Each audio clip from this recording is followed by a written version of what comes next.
We are honoring exemplary women, of course, through the day today with the Shakti Awards. Awards, of course, which are being given, as the name, of course, emphasizes, to women of power. Women who've, of course, excelled in different fields. So yes, very, very shortly, we will have the Delhi Chief Minister with us.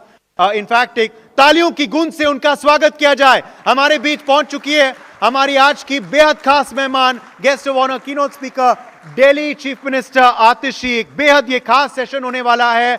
अभी हाल ही में मुख्यमंत्री बनी है ये, और हमारे इस बीच पहुंच चुकी हैं. हम आभारी हैं आतिशी जी कि आप आज यहाँ हमारे बीच आई हैं. दिल्ली की मुख्यमंत्री आतिशी जी पहुंच चुकी है, आज की खास मेहमान हमारे NewsX We Women Want conclave के लिए इन Shakti award. Thank you very much for joining us today, Atishi ji, Delhi Chief Minister. We welcome you very, very warmly. And now, of course, for a very special session with her, we have with us Editor-in-Chief of NewsX, Rishabh Gulati. Rishabh, the floor is yours. Thank you very much, Uday. Atishi ji, सबसे पहले बहुत-बहुत बधाई हैं, बहुत-बहुत शुभकामनाएं.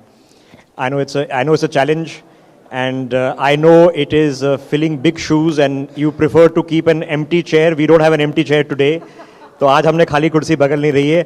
हमारे दर्शकों को जो इंडिया न्यूज़ और NewsX पे देख रहे हैं, बहुत बहुत स्वागत. ये हमारा हम महिलाएं वी वुमेन वांट का मंच है, और हमारे साथ जुड़ी हैं आतिशी जी, दिल्ली की मुख्यमंत्री. आतिशी जी, सबसे पहले आप महिलाओं के मंच पे हैं, आपको महिला मुख्यमंत्री बनने में क्या सोच आई है?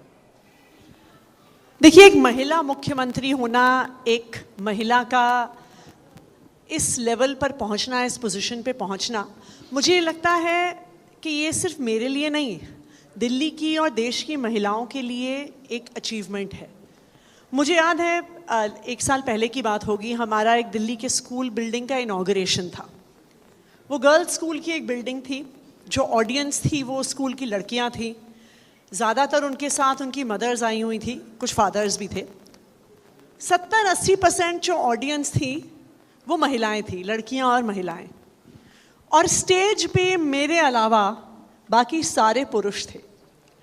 जब एक लड़की जो 12 साल की है, 13 साल की है, 14 साल की है, एक स्टेज को देखती है, वहाँ पे बैठे हुए डिसीजन मेकर्स को देखती है, वहाँ पे बैठे हुए इम्पोर्टेंट लोगों को देखती है, और अगर उसे स्टेज पर कहीं पर भी कोई महिला नहीं दिखती है, तो उसके मन में भी अपने बारे में एक डाउट आ जाता है कि क्या मैं किसी दिन वहाँ पर पहुँच सकती हूँ.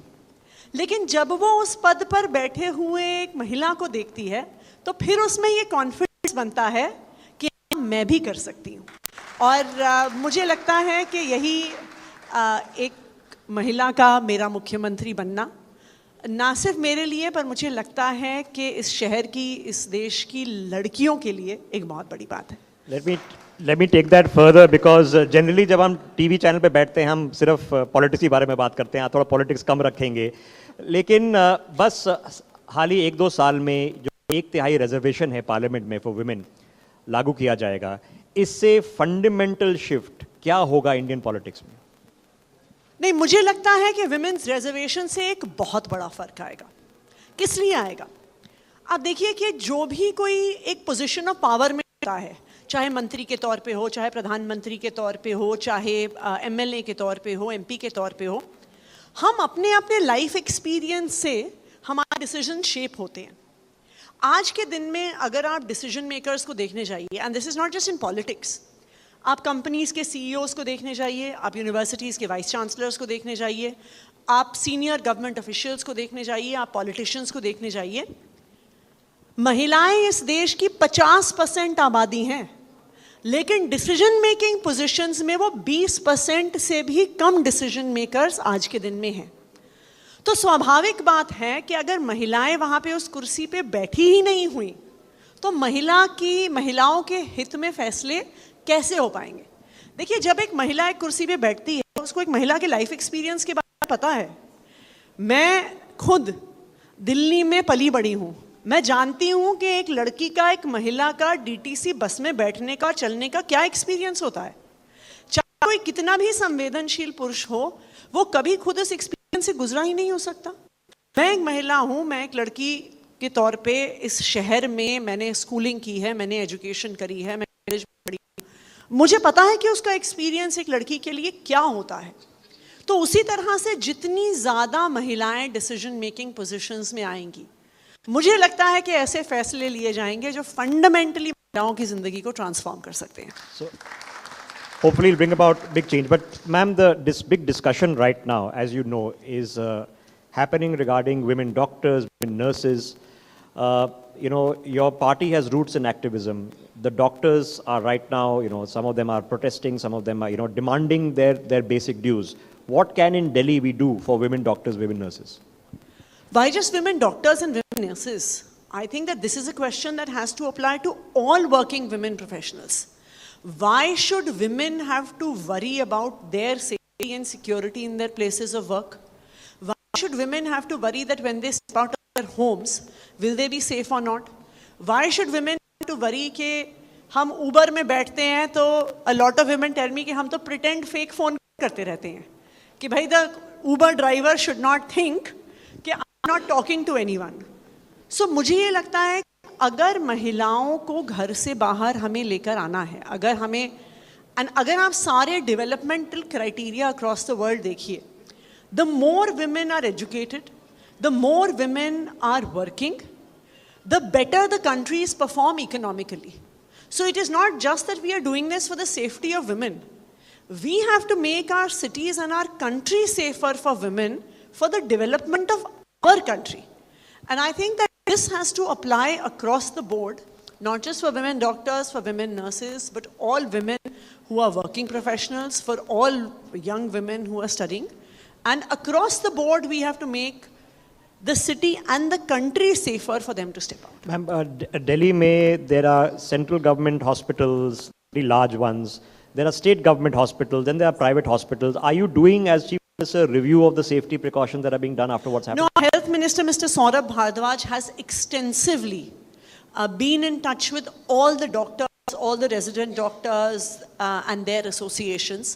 And whatever their demands have been, be it in terms of providing more safety and security in hospitals, be it in terms of proper metal detectors and baggage checks when anyone enters the hospitals, be it in terms of proper common spaces, be it in terms of proper facilities in common spaces, CCTV cameras, all of those demands of doctors are being met in Delhi government hospitals. आदरणीय मुख्यमंत्री जी, कुछ महीने पहले आम आदमी party की सरकार ने दिल्ली में एक स्कीम घोषित की. 2000 करोड़ रखे जाएंगे और हर महिला जो दिल्ली की निवासी है, जो 18 साल की आयु से बड़ी हो गई है, उनको 1000 रुपये महीना दिया जाएगा. ये स्कीम की लागू कैसे की जा रही है, इसका भी स्टेटस क्या है और ये स्कीम आपने क्यों निकाली? देखिए, ये स्कीम अभी जल्द लागू होगी. अभी मुझे उम्मीद है कि आने वाले कुछ ही हफ्ते में ये स्कीम दिल्ली सरकार के कैबिनेट द्वारा पास हो जाएगी. ये स्कीम क्यों ज़रूरी है? जैसा मैंने आपको कहा, ये स्कीम क्यों ज़रूरी है, ये एक महिला ही समझ सकती है. ये एक महिला इसलिए समझ सकती है क्योंकि आज के दिन भी हो सकता है कि जो महिलाएं इस कमरे में बैठी हैं ये उनकी सिचुएशन नहीं हो, लेकिन आज के दिन भी एक आम परिवार में एक आम महिला को अपने छोटे छोटे खर्चों के लिए भी किसी ना किसी पुरुष पे डिपेंडेंट रहना पड़ता है. जब छोटी होती हैं तो पिता से मांगने पड़ते हैं, बड़ी हो जाती हैं तो अपने पति से मांगने पड़ते हैं पैसे, बुजुर्ग हो जाती हैं तो अपने बेटों से मांगने पड़ते हैं पैसे.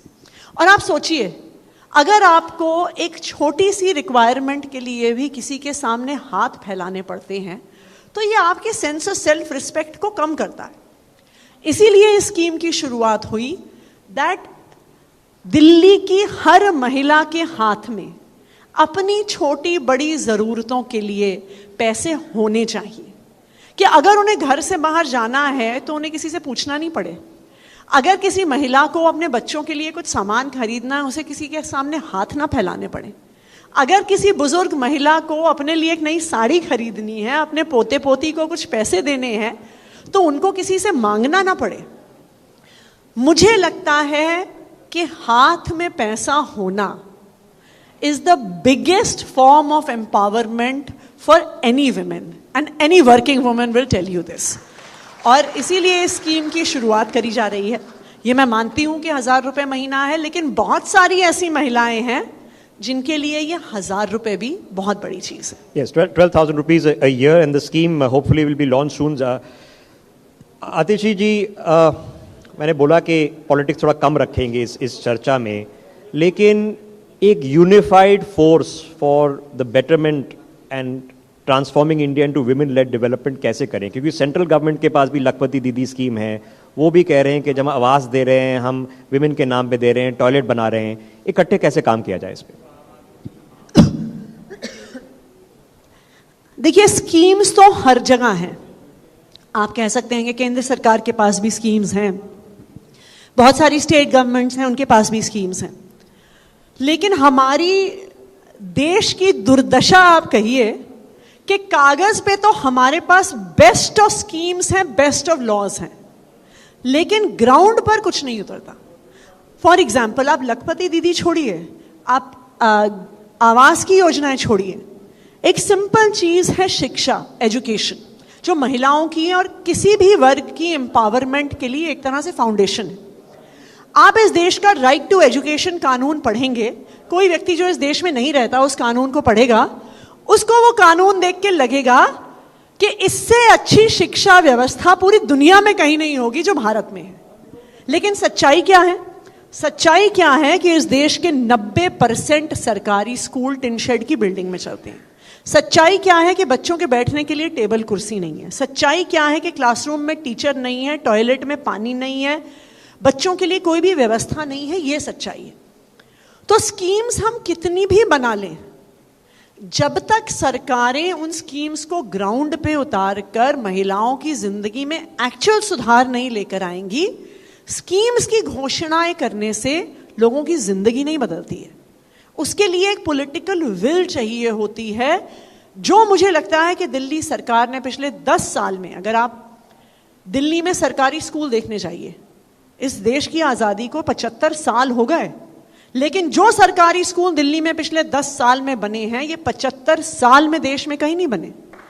अगर आप देखने जाइए कि जिस तरह से दिल्ली में आज एक महिला को सोचना नहीं पड़ता कि अगर मुझे अपना इलाज करवाना है तो 1000-1500 रुपए में कहाँ से लेके आऊंगी।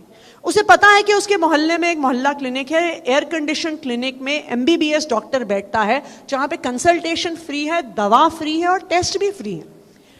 तो स्कीम्स लाने के बजाय मुझे लगता है कि अगर हमारे देश में सरकारें और नेता ये ठान लें कि हमें महिलाओं की जिंदगी को बेहतर बनाना है, तो वो जरूर कर सकते हैं। मैम, हम तो आशा ही करते हैं कि सारी स्कीम्स अच्छी चलें, लखपति दीदी भी चले, आवास भी चले और आपकी स्कीम भी अच्छी चलें, both in education as well as the distribution of an allowance every month. जो young women out there, young girls or young students, you have just witnessed a person who's become chief minister. I don't know, ma'am, if politics was your choice of profession. So let us get to know the person behind the position. Atishi ji, when you were growing up, जब आप लड़की थी, school जा रही थी, आप क्या बनना चाहती थी? जब मैं स्कूल जाती थी, ये तो डेफिनेटली मुझे लगता था कि मैं इस देश के लिए कुछ करना चाहती हूँ, मैं समाज के लिए कुछ करना चाहती हूँ। लेकिन एक सामान्य मिडिल क्लास की लड़की कभी शायद सोच भी नहीं सकती थी कि पॉलिटिक्स में जाऊंगी। मैं एक सामान्य मिडिल क्लास परिवार से आती हूँ। मेरे दोनों पेरेंट्स दिल्ली यूनिवर्सिटी में प्रोफेसर थे। मुझे लगता है जब तक मेरा स्कूलिंग खत्म नहीं हुआ, हमारे पास घर में गाड़ी भी नहीं थी। तो एक सामान्य मिडिल क्लास की लड़की शायद कभी ये सोच भी नहीं सकती थी कि हम पॉलिटिक्स में आएंगे, क्योंकि पॉलिटिक्स में कौन आता है? जिनके पास बहुत पैसा होता है, जिनके पास पॉलिटिकल कनेक्शंस होते हैं, जिनके पिताजी मंत्री होते हैं, जिनके नाना जी गवर्नर होते हैं। लेकिन आम आदमी पार्टी ने एक अपॉर्चुनिटी दी मेरे जैसे लोगों को, जिनके पास ना मनी पावर था, ना मसल पावर था, ना वोट बैंक थी, ना सिर्फ पॉलिटिक्स में आने की, पर पॉलिटिक्स में आकर बैक रूम से फ्रंट रो में आने की, चुनाव लड़ने की, विधायक बनने की, उसके बाद मंत्री बनने की और आज मुख्यमंत्री बनने की। एंड आई थिंक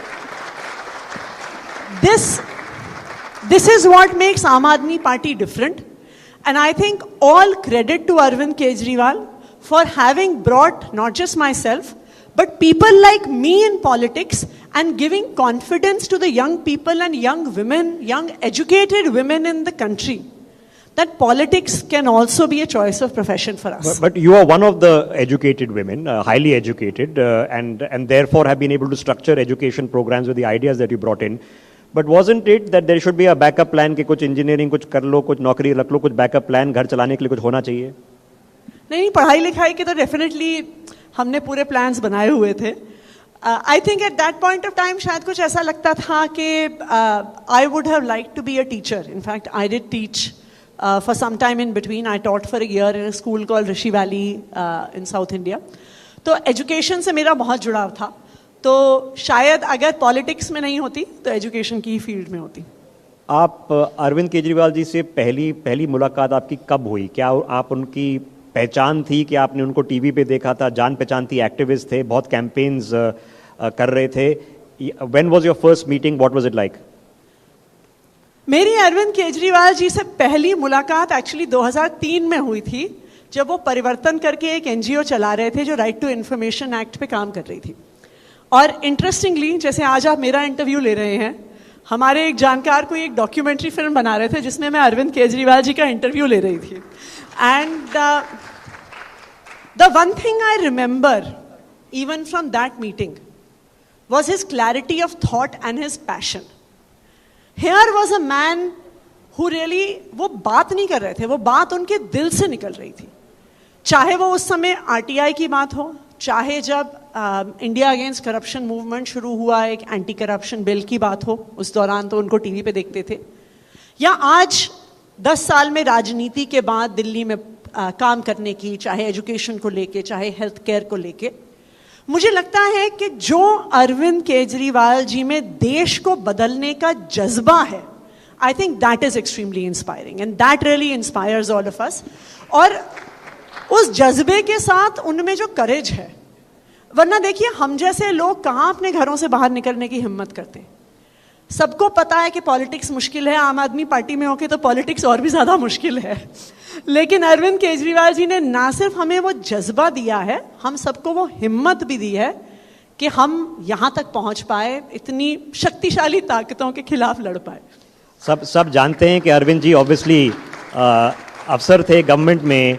उससे पहले इंडिया अगेंस्ट करप्शन से पहले एक संगठन था, national convention for the people's right to information, NCPRI, and I was a volunteer man with Parivartan when I was in college, so I remember this very clearly.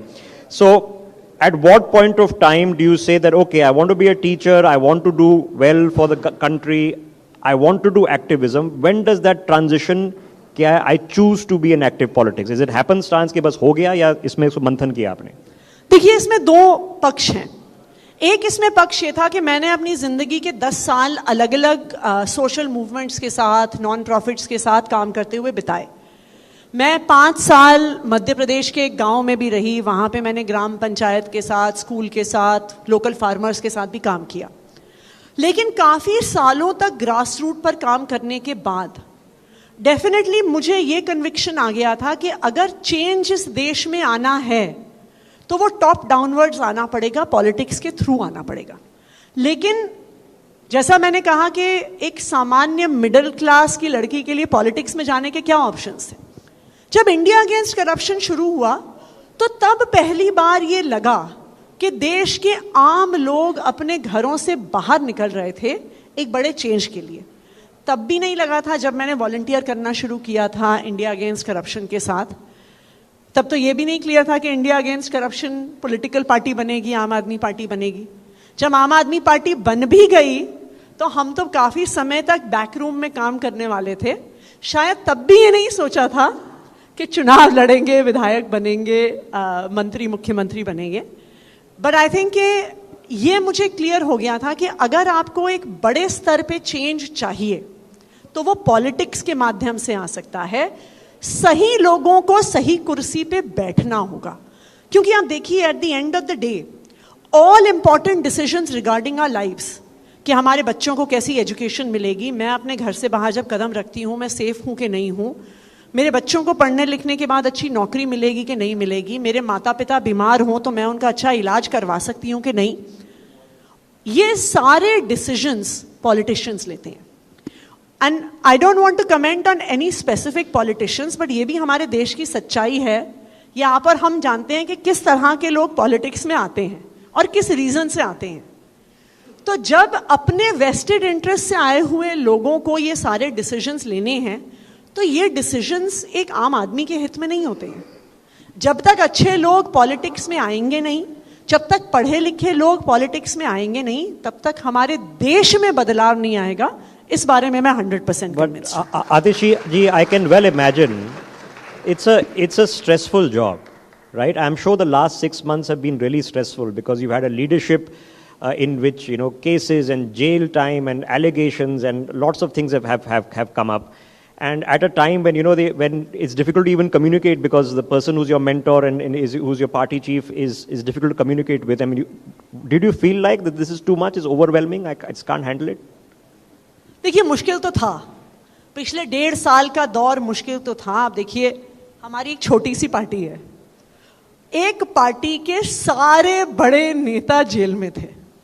Manish Sisodia ji jail में गए, उस पहले सत्येंद्र जैन जी को अरेस्ट किया, मनीष सिसोदिया जी को अरेस्ट किया, संजय सिंह को arrest किया, अरविंद केजरीवाल जी को अरेस्ट किया।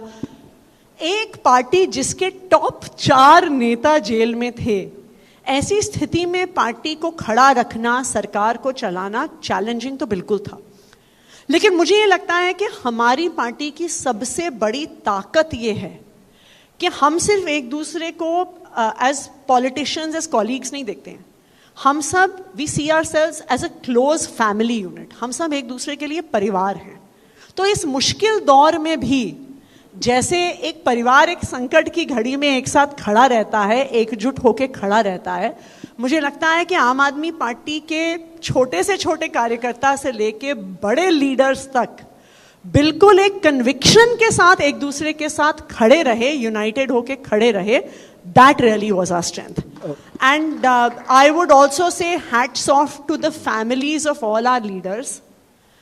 मैं मनीष सिसोदिया जी की पत्नी को देखती थी, उनकी तबीयत बहुत खराब थी, लेकिन इतनी बीमारी की हालत में भी उन्होंने कभी हिम्मत नहीं हारी।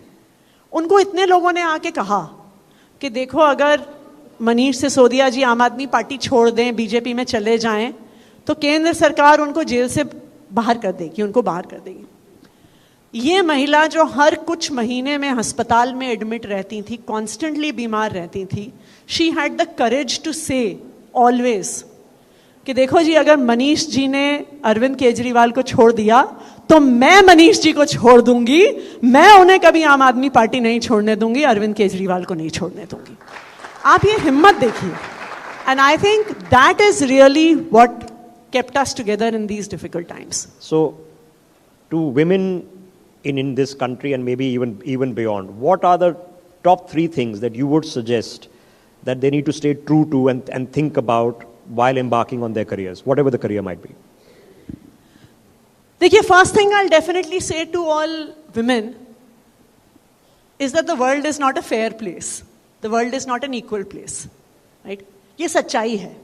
ये सच्चाई है कि चाहे महिलाएं हों, चाहे समाज के हमारे be it on caste, be it on economic lines, कुछ लोग आगे हैं, कुछ लोग पीछे हैं। अगर हम इस बात से परेशान होते रहेंगे कि the world is not a fair place और the world is not an equal place, I think that is something जो फिर हमारा सारा माइंड स्पेस ऑक्यूपाई कर लेता है। ये सच्चाई है, the world is not fair, ये सच्चाई है, the world is not an equal place. पर इसी सच्चाई को हमें बदलना है और हम इसे बदल सकते हैं। जब हर बार एक महिला आगे बढ़ती है, किसी डिसीजन मेकिंग पोजीशन में पहुंचती है, एक अच्छी नौकरी करती है, एक कंपनी की सीईओ बनती है, एक मंत्री बनती है, एक मुख्यमंत्री बनती है, उससे एक entire generation of girls inspire होती है। तो मैं तो सारी लड़कियों को, सब महिलाओं को यही कहूंगी कि रास्ता आसान नहीं है, लेकिन फिर भी हमें इस रास्ते पे आगे बढ़ना है, सिर्फ अपने लिए नहीं, इस देश की करोड़ों लड़कियों और महिलाओं के लिए, उनको हिम्मत देने के लिए कि हम भी वहां पहुंच सकें। Okay, as the last part, we're going to do the most important part, which a lot of people will be very interested in. Rapid fire with Atishi, Chief Minister of Delhi. Atishi ji, what's your favorite movie? One of my favorite movies is तारे ज़मीं पर। There we go. Favorite actor? ये तो देखिए, आप किसी से भी पूछेंगे, इस देश में सबके फेवरेट एक्टर अमिताभ बच्चन है। So not a diplomatic answer. Good. Favorite food? Anything my mother cooks, that is my favorite So food. not rajma chawal. No, rajma chawal also, because my mother makes excellent rajma chawal. But yes, anything that my mother cooks is my Okay, for favorite. people watching in other parts, one place that you would recommend you have to visit if you're in Delhi? One Delhi government school, of course. Okay. What is your most beloved memory? Most beloved memory.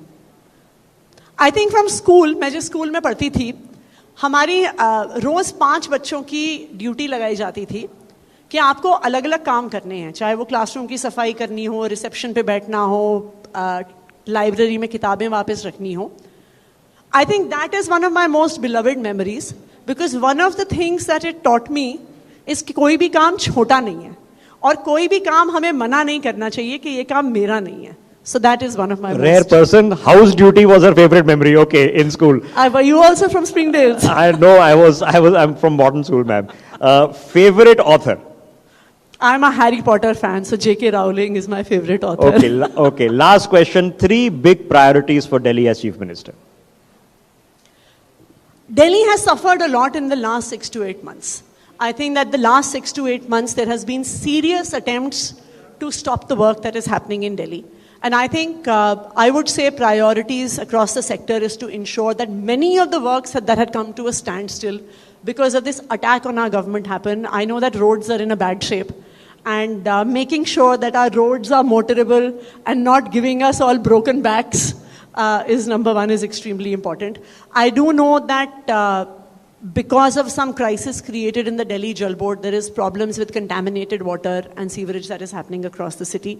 That is the second most important priority. And third most important priority is making sure that all our hospitals have all their facilities and medication, etc. taken care of. So making sure that work that had come to a standstill in the last 6 months immediately starts in the betterment of the people of Delhi. Okay, we wish you the best wishes, not only for your tenure as Chief Minister, but going ahead. No doubt one of the change-maker politicians of our era, Atishi ji. Thank you very much for joining us. Thank you so much, Atishi ji, for being with us. And we'll just request 2 more minutes of your time because we are going to be presenting the first set of the NewsX Shakti Awards 2024 to 5 exemplary women. Interestingly, you've done this before in your capacity as Minister at our last edition, and now, of course, you are Chief Minister of Delhi. So first, I want to call upon the first recipient, Simran Sharma Vats, bronze medalist at the Paralympics. Could we please have you on stage? She's been given NewsX Shakti Award for excellence in sports. She just made the nation proud at the Paralympics 2024. Congratulations, Simran. Let's have a loud round of applause, please. The Shakti Awards are being presented, of course. The next award goes to, as they say, social media ka zamana hai, those who are ruling social media. Kanika Devrani, content creator. Could we please have you on stage for excellence in content creation? Kanika Devrani is being honored today by NewsX. Congratulations. Also with us today is Jaspreet Kaur Deora, content creator. She's being awarded also for excellence in content creation. Megha and Saloni, could we also have you please to just come close to the stage? Jaspreet Kaur Deora, awarded for excellence in content creation. Congratulations. And our next recipient of the award is Megha Sukija, content creator. She's being awarded the NewsX Shakti Award for excellence in content creation. Many, many congratulations to you. And our final recipient from the Delhi Chief Minister is very well-known content creator and comedian who's being, of course, awarded for excellence in content creation, Saloni Gaur. Thank you so much for being with us today, Saloni. Congrats, Saloni Gaur, for being with us. And once again, we thank you for your time, Atishi ji. Thank you very much for being with us today.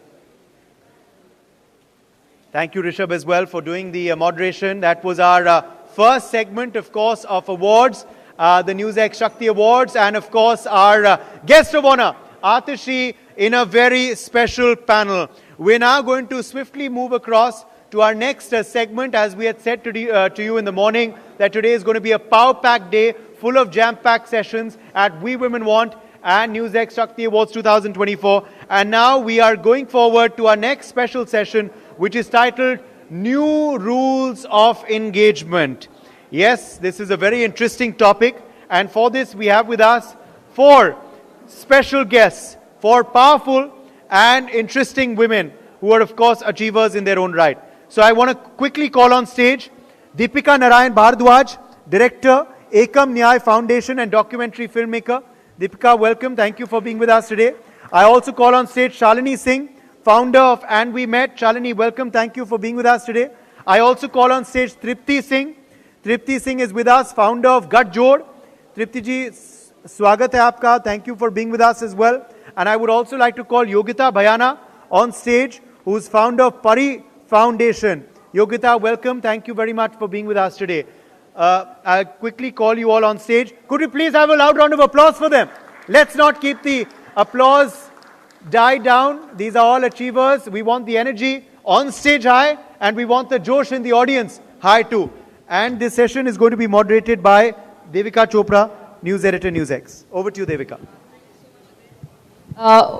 What an amazing session it's been with the Delhi Chief Minister. But moving on quickly to new rules of engagement, very, very interesting topic and very interesting panelists as well. I'm going to quickly, of course, give a brief introduction. Deepika ji is director of Ekam Nyay Foundation. She's also a documentary filmmaker.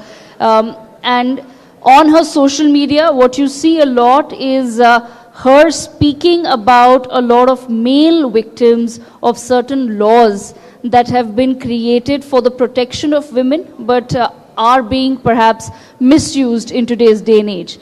Then, of course, we have Yogita Bhayana. She's founder of Pari Foundation, which is, of course, prevention of rape against women and in India.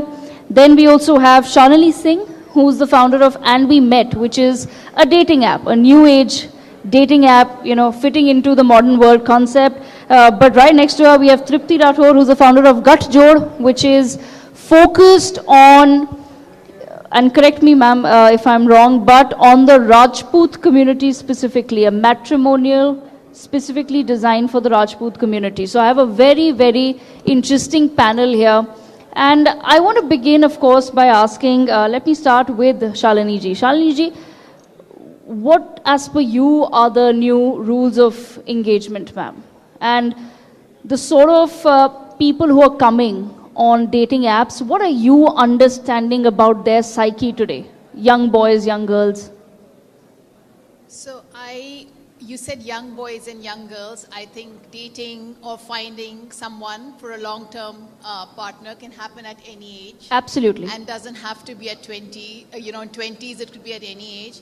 But what I'm finding is that there's a lot of societal pressure to enter into a relationship because, while growing up, the discussion around marriage and all starts when we are really little. And I just see that nobody talks upon what a relationship means, but the focus is only on education, like get grades, not even education, to get the good grades, and then get a good job. And then parents will look for a partner. So what I see is that people feel guilty if they go out choosing a partner for themselves. I see that, and that's what I see mainly. Okay, I want to take the same question with Deepika ji as well. Deepika ji, do you feel that in today's, as Shalini Singh was pointing out, the reason why I ask her is because, of course, she has access to words, understanding what are people today looking for. But just from an observer of society perspective, do you feel that somewhere today people are not being able to really define what relationships mean to them? Or are they struggling to define what relationships and what it is to fall in love, to have a partner? First of all, thank you for having me on this panel. I think in today's day and age, one of the biggest challenge that most of the young generation feels, or I wouldn't say even young generation, I think people like us also, is the example that we have seen of our parents of having a very, very long relationship, long marriage, where at the same time today we are seeing marriage and relationships breaking down every now and then. So, so there's an element of confusion that what we saw and we have been seeing as an example vis-a-vis what modern behavior or modern wants from life, I would say is, and I think that's the biggest friction, I would say. I think somewhere people are able to, have their own pathway. But yeah, I feel a lot of young generation absolutely confused about relationships. I don't think so.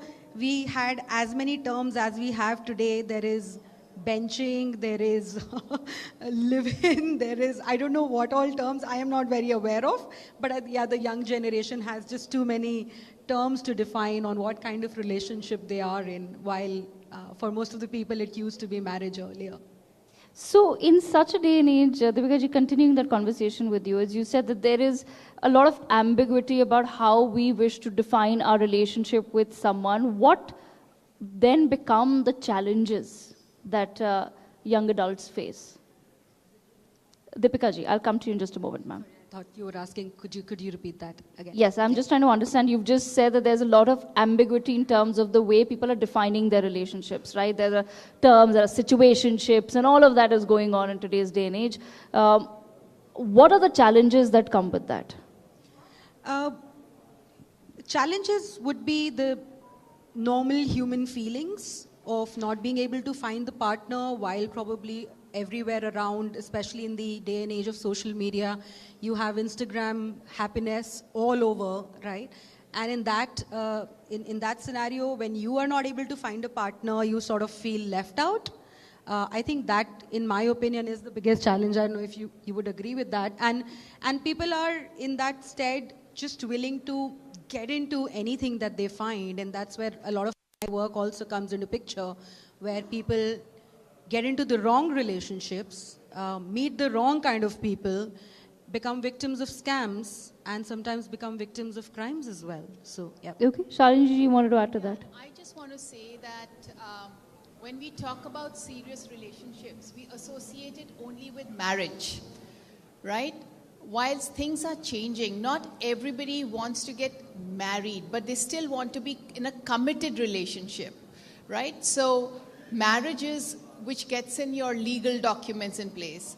But then what I am seeing are people who are financially independent, are absolutely okay in live-in relationship, which is as good as a committed relationship. But the only thing is that it's not accepted, right, like by the court. And so when you're at work, if you have a married partner, they would get the perks. But if you have a live-in committed partner, they won't get the perks. And the third thing that I am seeing is companionship, where, the couple decides that we are in a committed relationship, but we'd like to live under two different homes. This could be, for someone who's never been married. This could be for somebody who's a single parent, and wants to focus. So they would meet, and they're in a committed relationship. This could be the individual has other priorities. So I am seeing these form of committed relationships, which is marriage, live-in, and companionship. Okay, Yogita ji, bring you into the conversation here.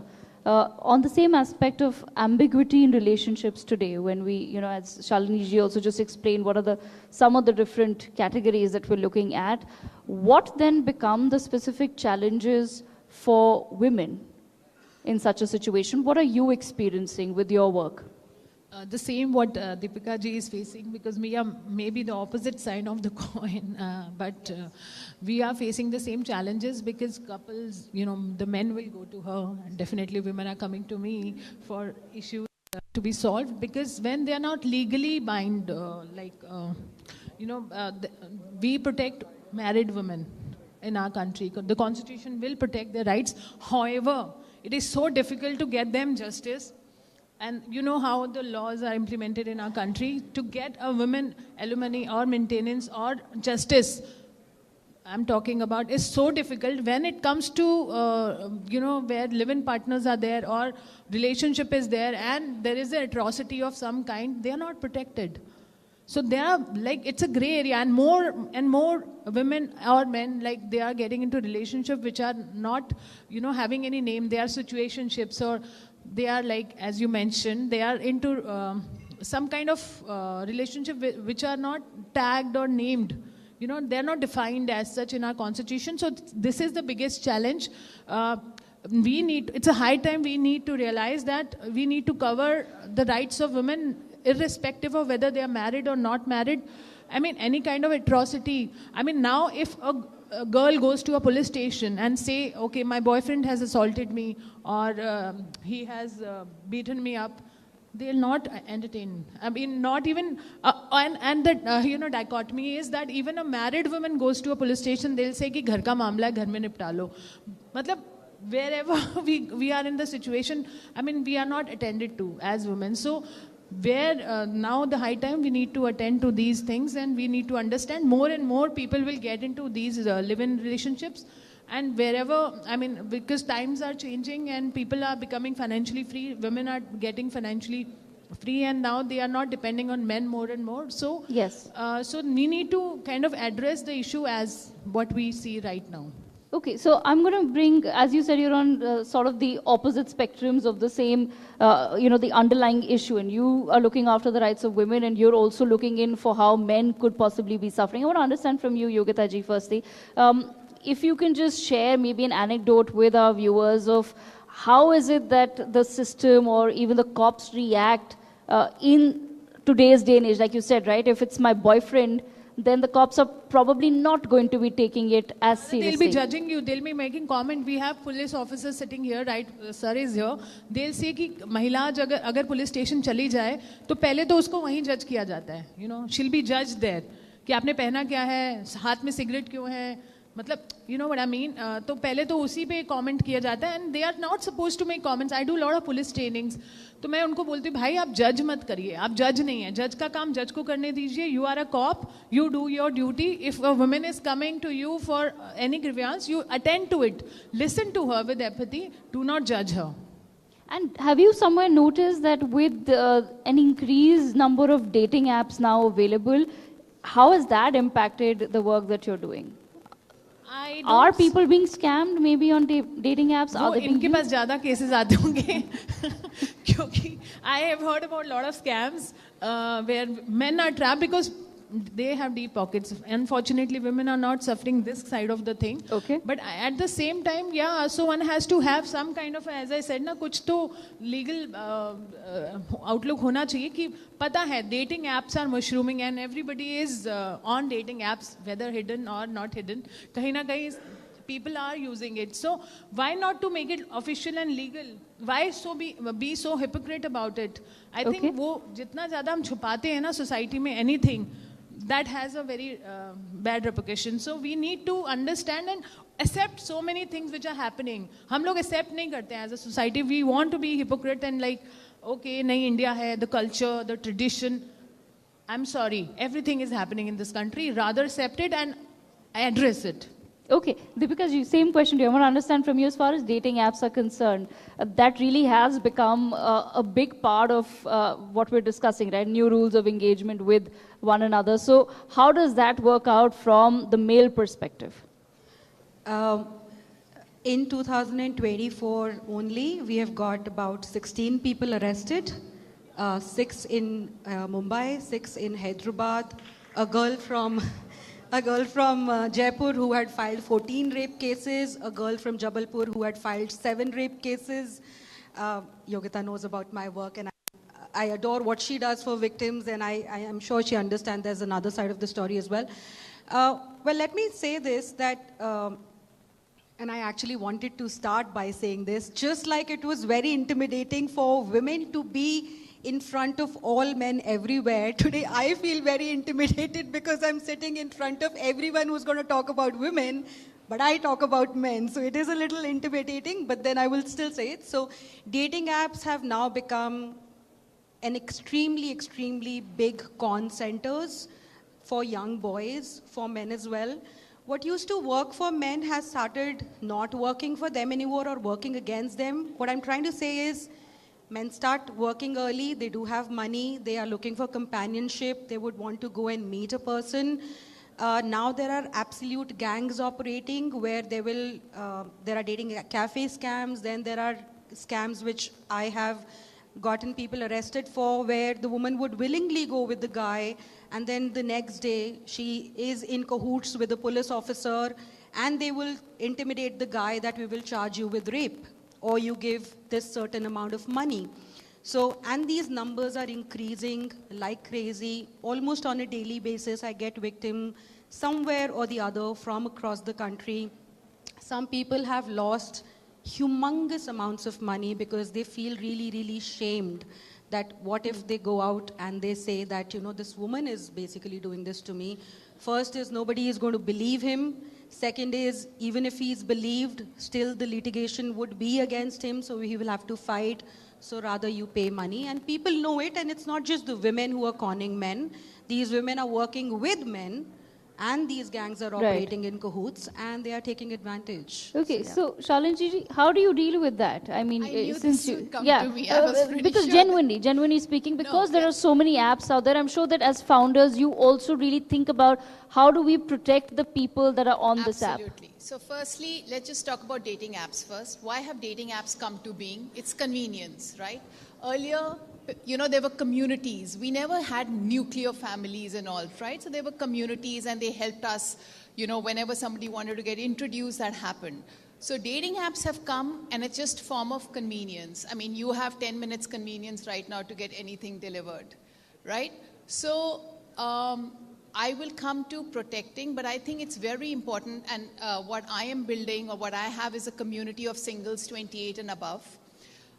Financially independent, professionally qualified. But however, when it comes to dating, they are in such a hurry, right? So I think it's very important to reflect what you want. And you know, if you are someone who is traveling alone, managing your home alone, but somehow when it comes to finding a partner or dating, you succumb to scams. Yeah. Right? You're just looking for, I don't know, that's where your common sense doesn't work. So that's a personality issue. What we do is we make sure that the information they have shared about themselves, which has got to do with their age, their name, and their profession, is true. How they are as people, we cannot, I think nobody can, I mean, like tomorrow, if I introduce you to someone, so that's a personality thing. Right? So that's not on the dating apps. Absolutely. Yeah. No, that makes sense.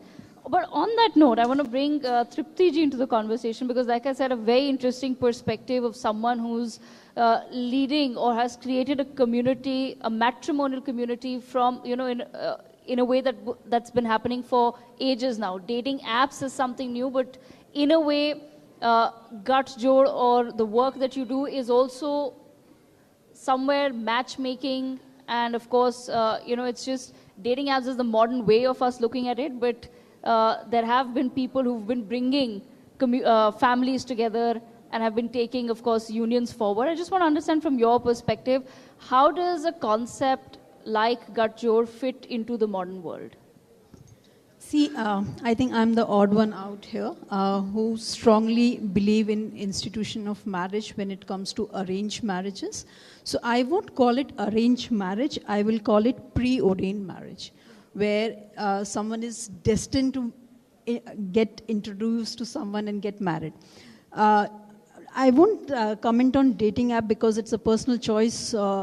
But coming back to the community like Gut Jod, we still strongly believe in the old way or old method of getting to meet families, bringing two families together, because we still strongly believe it is not about getting two people coming together, it is more about bringing two families and two association for life together. So when we talk about Gut Jod, there is a lot of work which we do where Shalini said that you have to get the background check. So we work on that because it's very important to say less is more. Because when we talk about dating app, you get to see so many profiles, you get to meet so many people, but when we talk about Gut Jod, we deal with selected profiles and we work one-on-one basis, which gives so much of importance to every profile, and how we take it further, it's important. But Tripti ji, I'd also like to understand, has there been any case where perhaps the parents have approached you, but either of the kids, or it could be a boy or a girl, and they've come up and said that I'm actually already, you know, seeing someone, but I can't really tell my parents about it because they want me to get married within the community. Has that ever happened, and how would you deal with such a situation? Not about seeing someone, but yes, there were times when a parent asked me that we are sending our child to meet you. Please make them understand this is the right age to get married. And when I meet these kids, I say, please study, please start working, because being financially independent is more important than getting into a relationship if you're not ready. Because being financially independent is very, very important these days. Okay, I want to then circle back to just society at large and looking at it from a perspective of marriage. Shaniji, I'll begin with you. It's the same question for everyone.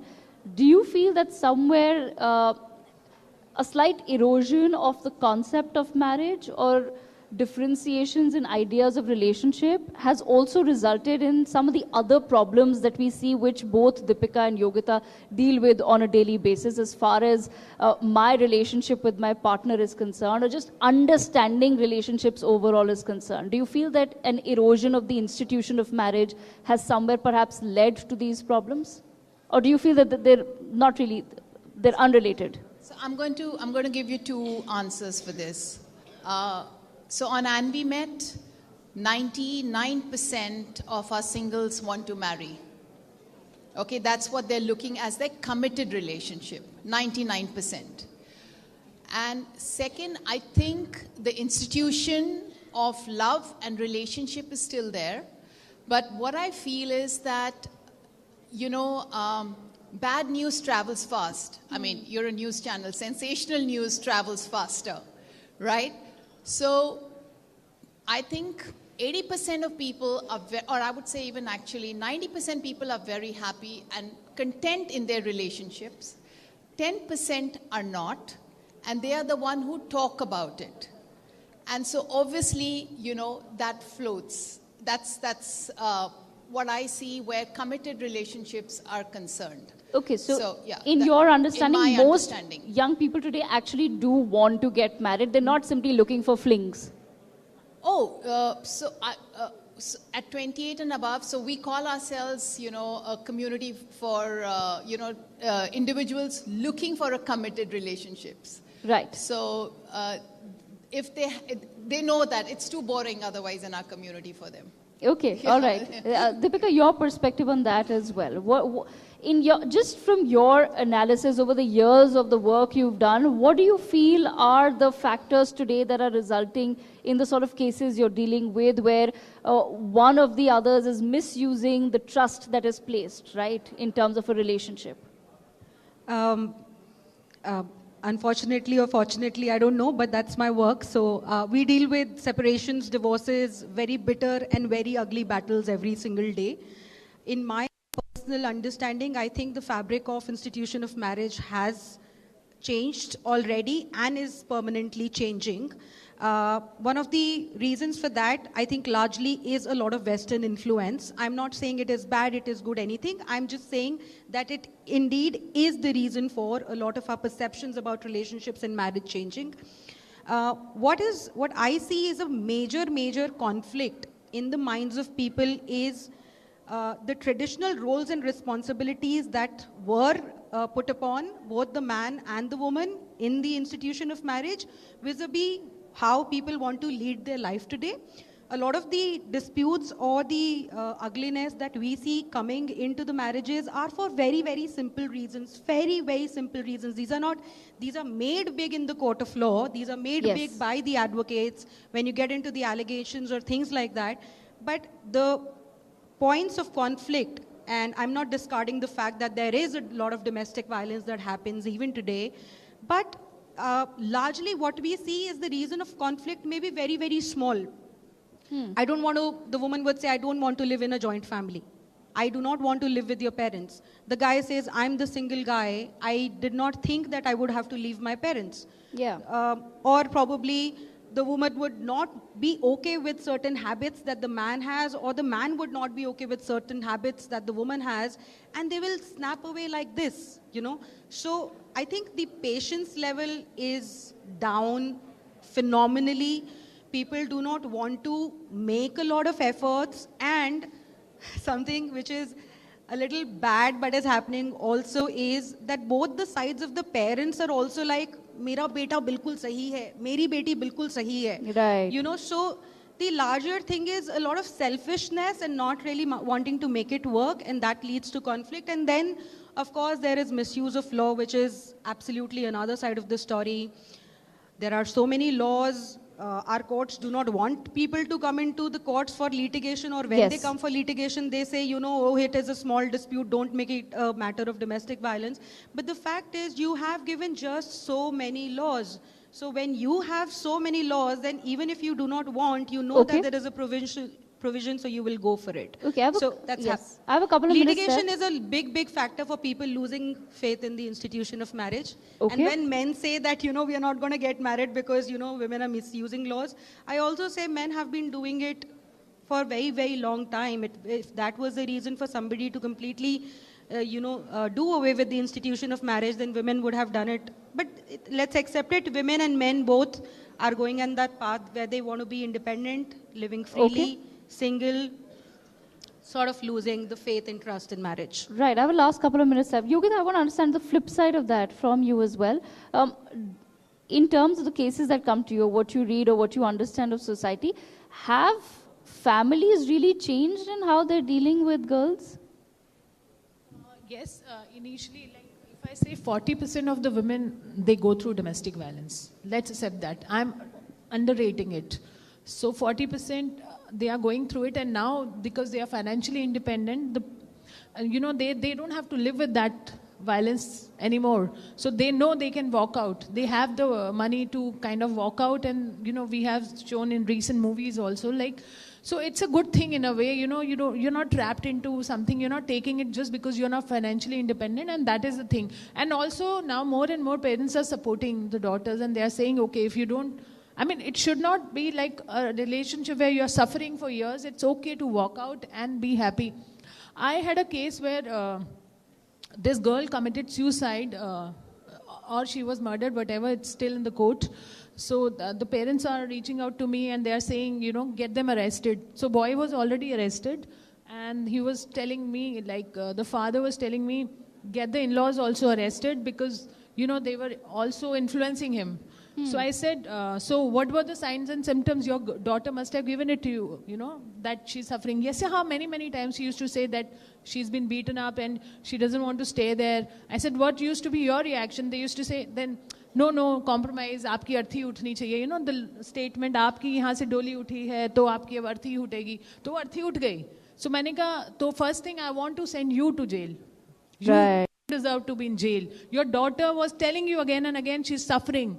You are responsible. So if you want me to send in-laws to jail, I think you are the first one to go to jail. So I'm trying to say that you need to instill that thing. If you want marriage to work, you need to have a counseling session before marriage. That is missing in our country or anywhere in the world for that matter. But we need to prepare our women, also girls also, and men also to, that you're getting into it. If you don't, it doesn't work out, it's fine. You come back to us. This is your house. You're not just abandoned कि चले गए तो बस वापस नहीं आना. So these are the many factors, social factors. They should protect the women. Otherwise, things are changing. Yeah. Interesting, very interesting perspective. I just want to very quickly add there. What Yogita said just makes so much of sense. So much of suffering and pain that people are going through in the courts for no reason whatsoever, but for being misguided. Both men and women can be resolved in such a larger way if the government actually thinks about doing marriage counseling as a, probably pro bono service. A lot of, there is a difference between crime and, incompatibility or any other reason. Unfortunately, a lot of cases are clogging up the system, courts, police stations when they should not have. If people were counseled much before, kuch zarurat bhi nahi padti. Unfortunately, we have come to a point where our women police stations are also completely full of cases. They have also become immune. Let me be very honest, I fight for men, but they have become immune to problems of women as well. Okay. So unse handle hi nahi ho raha hai dono sides, so they are just like, okay, go to the court. All right, I'll leave the last word with Tripti ji. Yes. So I'll just add on. Because kids sometimes feel that there is not an open communication channel where they can share what they feel, be it with their parents or their in-laws. So it's very important, be it boy or a girl, they need to communicate and come on the same table that we are feeling, we are going through. And it's not like if you're getting married, be it love marriage or arranged marriage, it's not like you'll getting married and you'll adjust in one day. It takes time. It takes time to adjust. So communication is very important in any sort of I relationship. think this has become, we are in an era of instant gratification. Yes. And, like you call mama's boy, the girl is called daddy's princess. But they forget that mama and daddy, are now 50 or 60 or 70 and have achieved whatever they have to. And we need to achieve. I think that's what's also happening. Well, that's a interesting food for thought note for us to wrap up this very, very special session on. I thank once again all of our panelists for joining us today. We had Deepika Narayan Bhardwaj, Shalini Singh, Tripti Rathore, and Yogita Bhayana explaining to us the new rules of engagement. Absolutely. Uday, Thank you over very to much. I'll just request you all to just stay back as we present to you this token of appreciation. Tripti Singh, Shalini Singh, Deepika Bhardwaj, and Yogita, I thank you all for joining us. Also thanks to Devika who moderated this session. And now we are moving swiftly forward to the next session. आजकल कहते हैं ना social media का ज़माना है, जैसे मैंने पहले कहा, और मैं आपको 3 उदाहरण देता हूँ. ये 3 उदाहरण हैं कि आज के जो 4 मेहमान इस अगले पैनल में हैं उनके बारे में दिल्ली मुख्यमंत्री चर्चा कर चुकी हैं. दिल्ली मुख्यमंत्री ने कहा एक को आई लव योर कंटेंट. दूसरा एक बाहर स्टूडेंट थे, उन्होंने कहा can I have selfie with one of them outside. I said absolutely. तीसरा एक अभी वीडियो जर्नलिस्ट सहयोगी ने मुझे कहा कि अरे इनका तो कंटेंट मैं बहुत देखता हूं और पसंद करता हूं. So it is truly a world of course influencers and social media content creators, and that is our next session on successful women creators. Also the session is titled Living Life Through Filters, and joining us for this next very special session, and I'll request you to welcome them with a loud round of applause. Josh high rakhe. How's the Josh? High? Not high? Good. Happy to hear that. Thank you, Major Shah. Okay, let's have the panelists on stage. Megha Sukhija, content creators with us live. Thank you for being with us.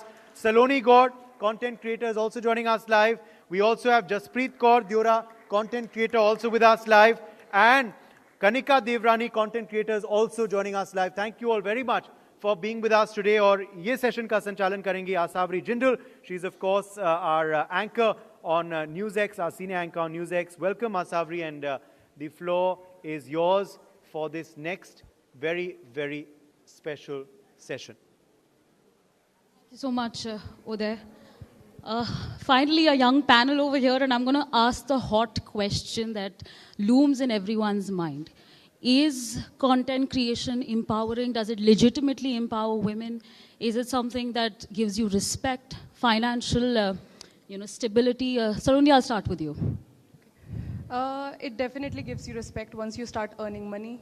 As like Atishi ma'am was also saying, कि अगर एक औरत के हाथ में पैसा आता है तभी वो इंडिपेंडेंट बन पाती है, वरना वो अपनी लाइफ के शुरुआत से लेकर एंड तक किसी ना किसी पर डिपेंडेंट रह जाती है. तो obviously once you have money in your hand, people start respecting you. And I also feel like this is one of the only professions where a woman feels safe, at least at her home maybe.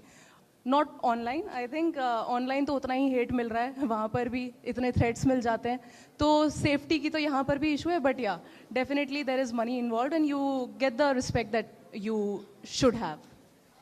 Right, absolutely. Megha, another question for you. Is content creation now officially a career? Is that how people are looking at it right now? I mean, as far as you are earning money out of it, you are creating a living out of it, it should be a career, and it is at least a career for me because I am earning throughout of it. So I think, yeah, definitely yes. Absolutely. Let's take this conversation forward with Kanika now. Kanika, of course, content creators feel that it's a career. You guys are financially stable. You guys feel like you're getting respect. But what about the people around? You think they've convinced themselves to social media and content creation then being a profession? Yeah, actually content creation is a profession, but I'll say that कि इसमें luck भी बहुत बड़ा part play करता है, and as a audience कई बार काफ़ी ज़्यादा इन्फ्लुएंस हो जाती है हमारी लाइफ देख के कि like they are so happy, जो हम उनको दिखाते हैं, like actually I am a lifestyle blogger and I live alone in Delhi from like past 4 years, and then some women get छोटे बच्चे जिनका अभी कॉलेज होने वाला होगा शुरू, and they get motivated from me that कि how you live alone in Noida, and how do you manage all the things, and they get motivated. But there are some people who think that my life is like very happening and like fake perception वो अपने mind में carry कर लेते हैं, and yeah, that's it. All right, I'll take this conversation forward with Jasprit. Jasprit, a lot of people believe that there are two people. One is the person creating content and the other person who's authentic. How do you keep your content real? The person, sorry? How do you keep your content real? How you keep your content? Real, authentic. Yeah, you. मेरी lipstick लग गई है mic पे. Hi guys, thank you for having me here. It's my pleasure. And ਕਾਫੀ ਵੱਡੇ ਵੱਡੇ ਬੰਦੇ ਬੈਠੇ ਨੇ ਇੱਥੇ ਤੇ ਸਾਰਿਆਂ ਨੂੰ ਮੇਰੀ ਬੇਨਤੀ ਹੈ ਕਿ ਸੁਣ ਲਓ ਕੀ ਕਹਿ ਰਹੇ ਨੇ ਅਗਲੇ, ਟਾਈਮ ਕੱਢ ਕੇ ਆਏ ਹੈ. ਆਲਸੋ ਮੈਨੂੰ ਮੈਮ ਨੇ ਕੁਐਸਚਨ किया है, मैंने थोड़ी डील विद मैं Punjabi right. Ma'am is asking कि रील और रियल में क्या फ़र्क है ना, कैसे उसको हम डिफरेंशिएट करके चलते हैं. बहुत कॉम्प्लेक्स है, लिटरली डिफरेंशिएट तो कर ही नहीं पाते, क्योंकि जो हम ऑब्जर्व कर रहे हैं right now, what I am observing, may be कल का मेरा कंटेंट है वो, तो ये रियल हो गया और वो रील हो गया. बट अगेन जब मैं उस रील को लिख रही होंगी तो उसको एग्जैजरेट करूँगी, क्योंकि मे बी वो इंसिडेंट यहाँ पे नहीं हुए होंगे जो मैंने उसमें डाल दिए होंगे. वो रूड भी हो सकता है, वो अग्रेसिव भी हो सकता है, वो पॉलिशिंग भी हो सकता है, बट वो एक रील निकल के आएगी जो लोगों को एंटरटेनिंग लगेगी. But that is not the real side of course. तो there is a difference between reel and real, but we extract reel from the real. That's a very intelligent answer there. Saloni, I want to understand from you, of course, we've just touched upon the challenges. What are the challenges that you faced when you started off with content? I definitely had a few challenges, but I don't know, maybe आपको सिर्फ एक phone ही चाहिए होता है. मैं तो तब भी यही बोलती थी, मुझसे तब पूछते थे लोग कि आपने क्या क्या प्रॉब्लम्स फेस की क्या. मेरा अपना मानना ये है कि लाइफ को इतना कॉम्प्लिकेटेड करके चलना नहीं चाहिए. मेरे पास रिसोर्सेज कम थी, बट हाँ, दैट वाज माय रियलिटी. अब उसके साथ आप ये तो नहीं कंप्लेंट्स करना शुरू कर दोगे कि नहीं मेरे पास अच्छा वाला फ़ोन नहीं है तो मैं वीडियो नहीं बना सकती. I started with what I had eight that point of time and it didn't bother me at all. तो मुझे नहीं लगता कि इस चीज़ में आप कुछ ऐसे चैलेंजेस फेस कर सकते हो, क्योंकि मैंने जब शुरू किया तो एक फ़ोन लिया, एक कॉपी ली, एक पेन लिया और मैंने वीडियोस बनाई और वो चल गई. ऐसा नहीं, मैं अगर किसी की वीडियोस नहीं चल रही हैं या कोई कह रहा है कि मुझे ये चीज़ शुरू करनी है बट यार मेरे पास ट्राइपॉड नहीं है, ये नहीं है, मैं तो हाथ में फ़ोन पकड़ के बनाती थी. तो मुझे नहीं लगता कि इस फील्ड में उतने चैलेंजेस हैं. इसीलिए मुझे एक इकलौता यही फील्ड ऐसा लगता है कि ये बहुत ज़्यादा इंक्लूसिव है, कि इसमें आपको इतनी चीज़ों की ज़रूरत नहीं पड़ेगी, आपको इतनी रिसोर्सेज नहीं चाहिए, आपको इतना मैन पावर नहीं चाहिए कि अरे कोई मेरी वीडियो शूट कर दे, कोई मेरे लिए माइक पकड़ ले. ज़रूरत ही नहीं है. आप एक वन वुमन आर्मी होकर भी कुछ भी कर सकते हो इस फील्ड में. Alright, after producing thousands of videos and putting it on social media, what are the three, big advices that you would like to give to the future content creators? Do not enter into this profession just because you have seen someone get a million views. आपको लगता है कि आप ये कर सकते हो तभी करो, इस चीज़ के चाम में आकर मत करो. मतलब जब मैंने शुरू किया था मैंने ये सोच कर नहीं किया था कि एक दिन मेरे इतने फॉलोअर्स होंगे या एक दिन मैं किसी को, जैसे आज यहाँ अवार्ड लेने बैठे हैं, इस चीज़ के लिए करूँगी. मुझे बस मन किया कि हाँ मेरे दिमाग में बहुत थॉट्स आते हैं और आई थिंक मेरे दोस्त इस चीज़ को सुनकर हंसते हैं, तो आई शुड जस्ट स्टार्ट. लेकिन आजकल जो है, क्योंकि आप अपने आसपास इतने लोगों को देखते हो कि सब लोग वीडियोस क्रिएट कर रहे हैं, आप देखते हो कि अच्छा इसको सक्सेस मिल गई, तो लोग अपने वेल स्टैब्लिश्ड करियर्स को भी छोड़ देते हैं. तो जो एक ये चीज़ चल रही है कि नहीं 9 to 5 इज़ नॉट गुड, ये तो आपको छोड़ ही देना चाहिए, सब लोग एक ही चीज़ में थोड़े ना आ जाएंगे. अगर आप एकदम अपने लिए श्योर हो तभी आप इस फील्ड में एंटर करो. मैं तो किसी को ये एडवाइस नहीं देती हूँ कि अरे 9 to 5 बेकार है, आप ये छोड़ दो, एकदम अपने लिए कुछ करो. आप वो भी अपने लिए ही कर रहे हो. तो हाँ, अगर किसी को आना है तो बिल्कुल एकदम सोच कर आए, क्योंकि इस फील्ड के भी अपने इस टाइप के चैलेंजेस आ जाते हैं कि आपको राइटर्स ब्लॉक हो गया, आपको मेंटल ब्लॉक कुछ हो गया कि नहीं आ पा रहा है कोई आइडिया, तो लोग इसमें भी बहुत प्रेशर्ड फील करते हैं कि अब और क्या नया बनाए। तो हो सकता है किसी के लिए ये फील्ड भी उतना ही एक्सपीरियंस खराब देने वाला हो जाए। तो अगर आपको लगता है कि आप कर सकते हैं ये चैलेंजेस फेस, तो definitely enter. So each to his own Yeah, is definitely. the advice for the young content creators. Megha, the preconceived notion has been कि या तो आप engineer बनोगे या तो आप doctor. You four have of course broken that norm over there with your success and your content. Were your parents, were they supportive or did it take a little bit of time for them to adapt to your career choices? इस field में enter करने से पहले मेरे घर वालों का था कि आपको इंजीनियर बनना ही है। अच्छा, तो that I was am it. An engineer, I am an architect, but my parents has been supportive to me throughout, और उन्होंने कभी भी मुझे ये नहीं बोला कि वीडियो नहीं डालना है या फिर कुछ करना नहीं है। They were very supportive, I guess right from when I was in my first year of college. तभी से मैंने अपना कंटेंट क्रिएशन भी मेन स्टार्ट किया था, और मेरा आर्किटेक्चर का 5 ईयर जर्नी भी तभी से स्टार्ट हुआ था। तो दोनों चीज़ें हैंड इन हैंड चल रहे थे। और एक चीज़ जो मैंने अपने पेरेंट्स को बोली थी कि मैं शायद आर्किटेक्ट तो बन जाऊंगी, लेकिन आर्किटेक्ट बन के काम नहीं करूंगी, मैं काम शायद कंटेंट क्रिएशन में ही करूंगी। तो उसके लिए भी मेरे पेरेंट्स को कोई प्रॉब्लम नहीं थी। और आज मैं आर्किटेक्ट भी हूँ, बट मैं फ्रीलांसिंग भी करती हूँ। ऐसा नहीं है कि मैं कहीं जॉब कर रही हूँ फिर कुछ, और इस चीज़ से मेरे घर वालों को कोई प्रॉब्लम नहीं है। Well, that's good to hear. Your 3 key takeaways of being in this industry, your advice to the new generation of content creators. I think if you are into content creation, और अगर आपने सोच ही लिया है कि आपको कंटेंट क्रिएटर बनना है, तो you just have to be real. कभी भी किसी और को देख के कुछ करने का कोशिश नहीं करना चाहिए। पहली बात तो अगर आपको कोई कंटेंट बनाना है तो बी रियल, जैसा भी आपको लगता है जो आपको बनाना है वो बनाओ। एंड बाकी जो सब चलता आ रहा है, क्वालिटी कंटेंट, ये सब चीज़ें तो है ही जो आपको पोस्ट करना चाहिए। Right, absolutely. Kanika, I'm going to ask you a similar question over there. I'm sure there must be people around you who must have said, what is she doing? Why has she started this? Where is this going to go? I'm sure you must have been bombarded with those questions. How did you deal with that? Actually सच बताऊँ तो मेरे साथ मेरे around सारे supportive लोग थे, even my family, my relatives also. और जब मैंने वीडियो व्लॉग्स बनाना स्टार्ट करा था तो तब लाइक 100 to 100 व्यूज़ आते थे। Then also my family use to watch it and they use to motivate me कि दैट अच्छा कर रही है, अच्छा करते रहे, ऐसे करते रहे।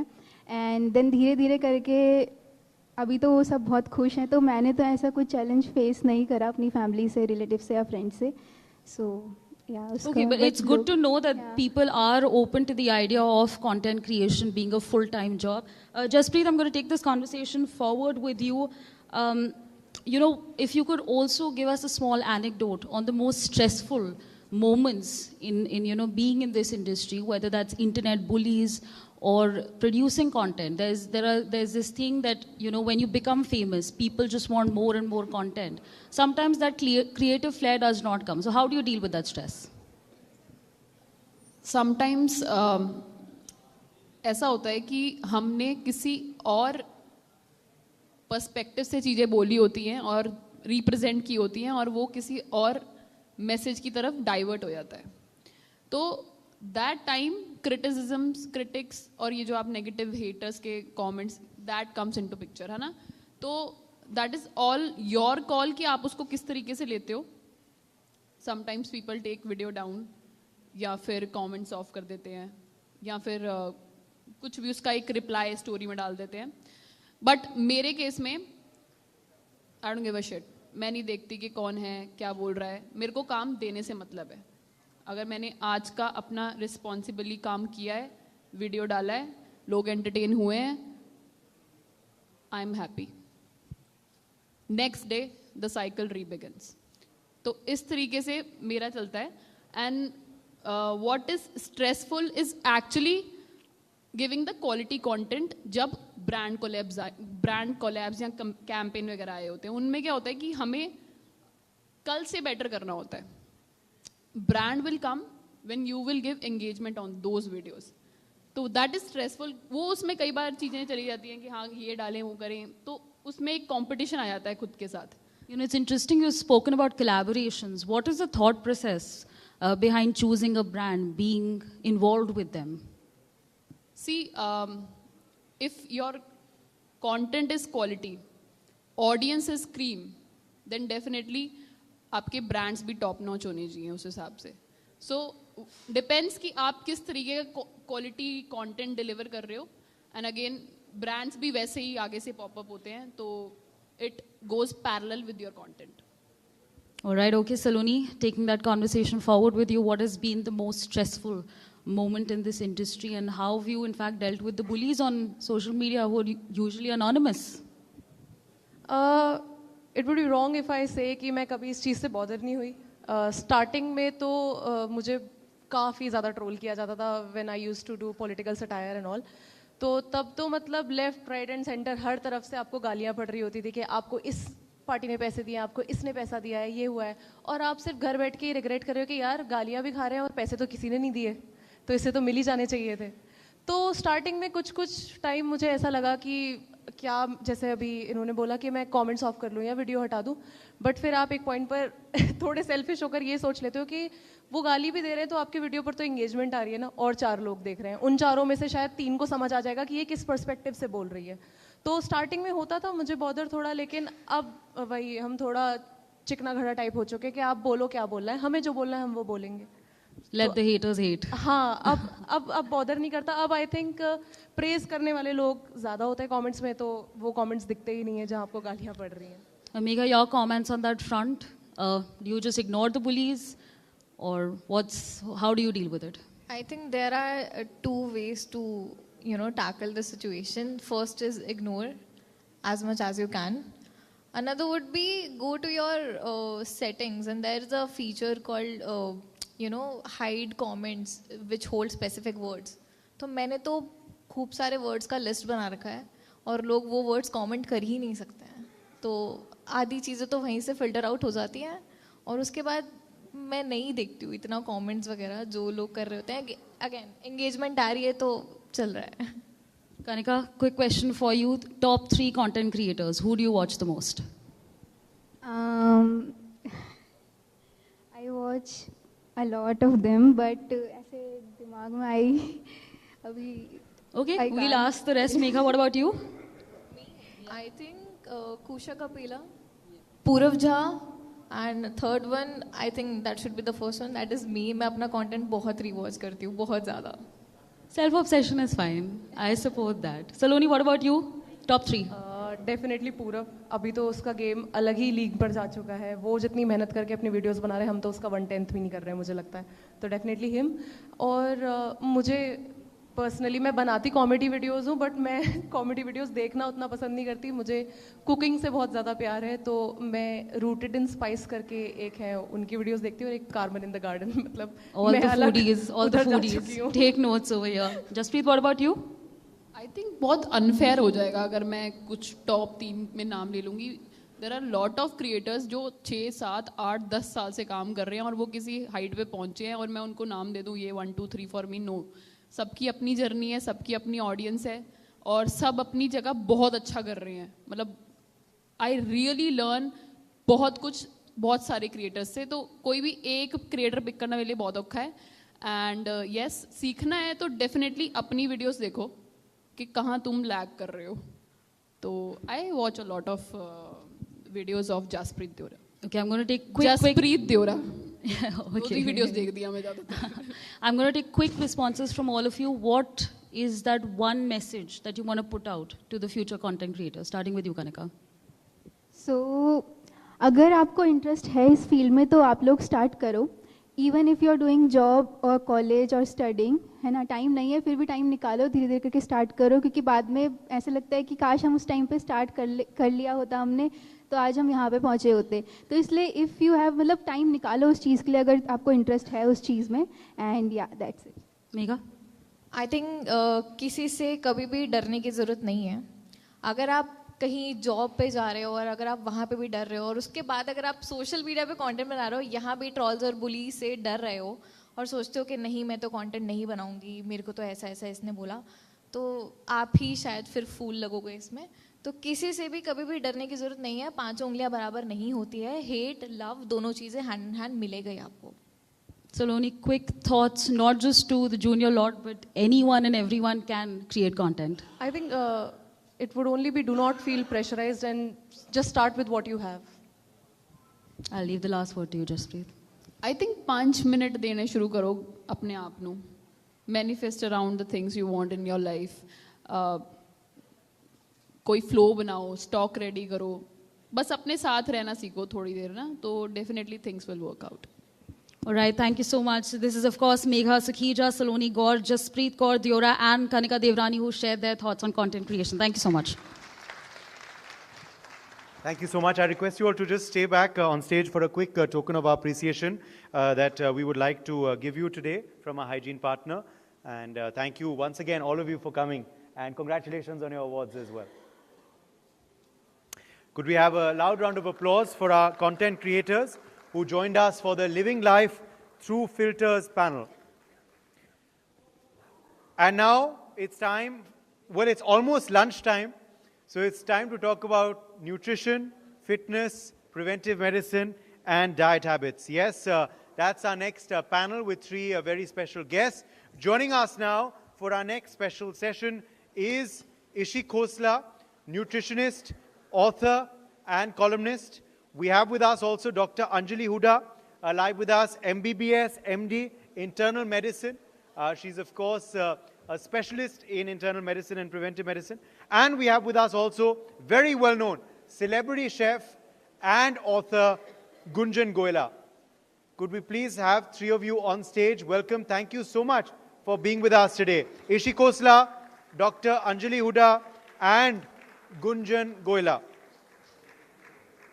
And as I was just telling Dr. Anjali now, apart from MBBS and MD, we will add actor also to her designation, since she, of course, was seen not too long back in Swatantra Veer Savarkar, of course. Okay, this session will be moderated by Devika Chopra, news editor of NewsX. Devika, over to you for this next panel. I would say tougher ones, because all of us in our life really do battle this one thing, which is, of course, nutrition and, you know, looking fit and feeling good. So hopefully we're going to learn something out of this session that we didn't know about before. I have Ishiji with me. She's helped me a lot. I'm a cancer survivor myself, and during my cancer treatment, ma'am really helped me out with sending out a perfect diet plan, which really helped me bounce back to life as you see me today. So, of course, I understand personally the value of nutrition, the value of a good diet. So I'm going to begin, of course, by asking you, ma'am, every day we're flooded with information today on the internet. There are so many people who claim to be nutritionists or dietitians who've done something that may have worked for them, and then they share that information out. I want to understand from you, what are perhaps the top diet fads today, which you would like to use our platform to bust? Well, first of all, thank you, NewsX, for having me, and lovely to have you here, Devika, Yes. on this panel with me, Likewise. with our history in the back. And it's lovely to see you glowing and doing so well. Thank you, Touch ma'am. wood. And to answer your question, really, as a practicing clinical nutritionist, as a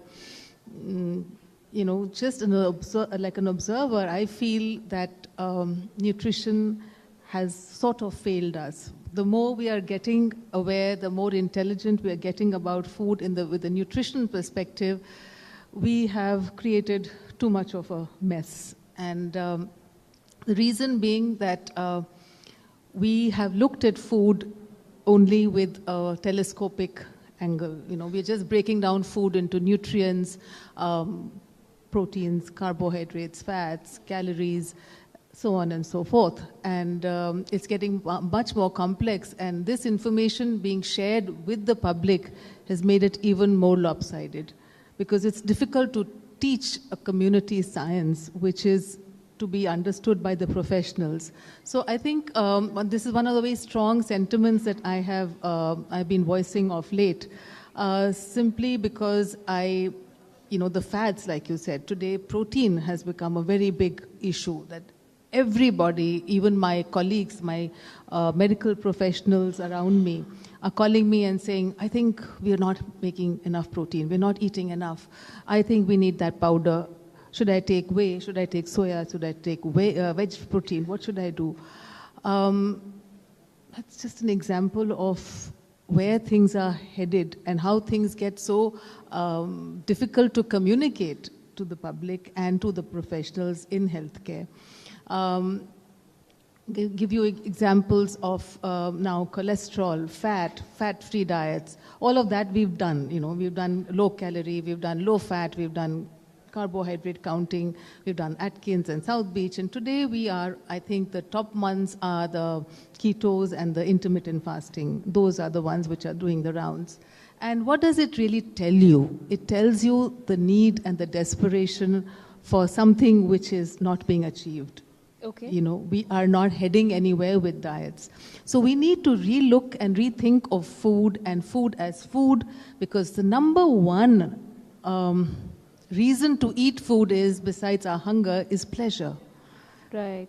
We cannot just become so oblivious of food, and I think Gunjan being here would understand as a culinary expert that unless the food tastes well, it's not going to, no matter how healthy it is, no matter how right it is in your calories and your proteins, it will not be successful. So we have much more deeper, we need to look at food much more deeply, but without trying to sound very abstract and philosophical.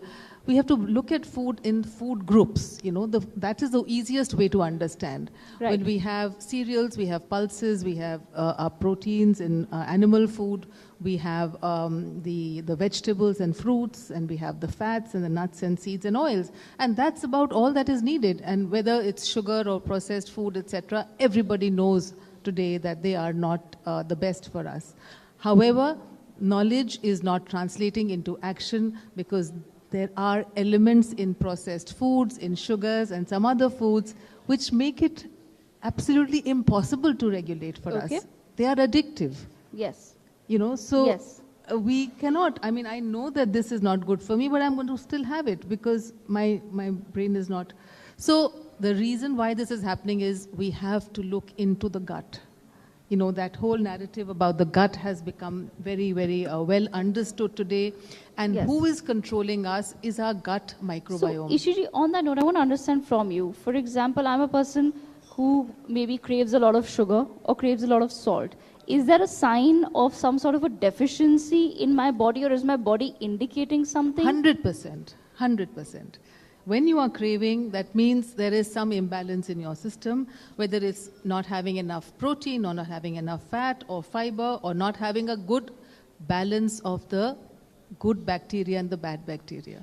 We all have that microbiome, which is the little tiny organisms which we don't even see with the naked eye. They are only seen through a microscope. So they are so small, but they are really the ones which are controlling our hunger, controlling our appetite and our eating behavior and our cravings. So when they are not happy, they are going to tell you to eat the wrong food, and your food intake, your regulation, amount of food is going to get altered. This morning I had a patient, and she is in her just about her 50s, and she said, I can't understand that, because she's been on my diet for the last 1.5 months.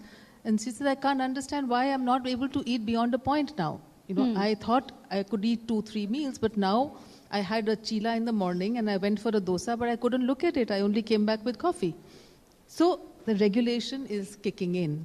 Right. So I see it every day. I see it with my patients and I see the science. So therefore, the narrative in terms of going on diets, this, that, and that has to change, and it has to be now what we call personalized diets. Okay, I want to bring Dr. Anjali Huda into the conversation as well.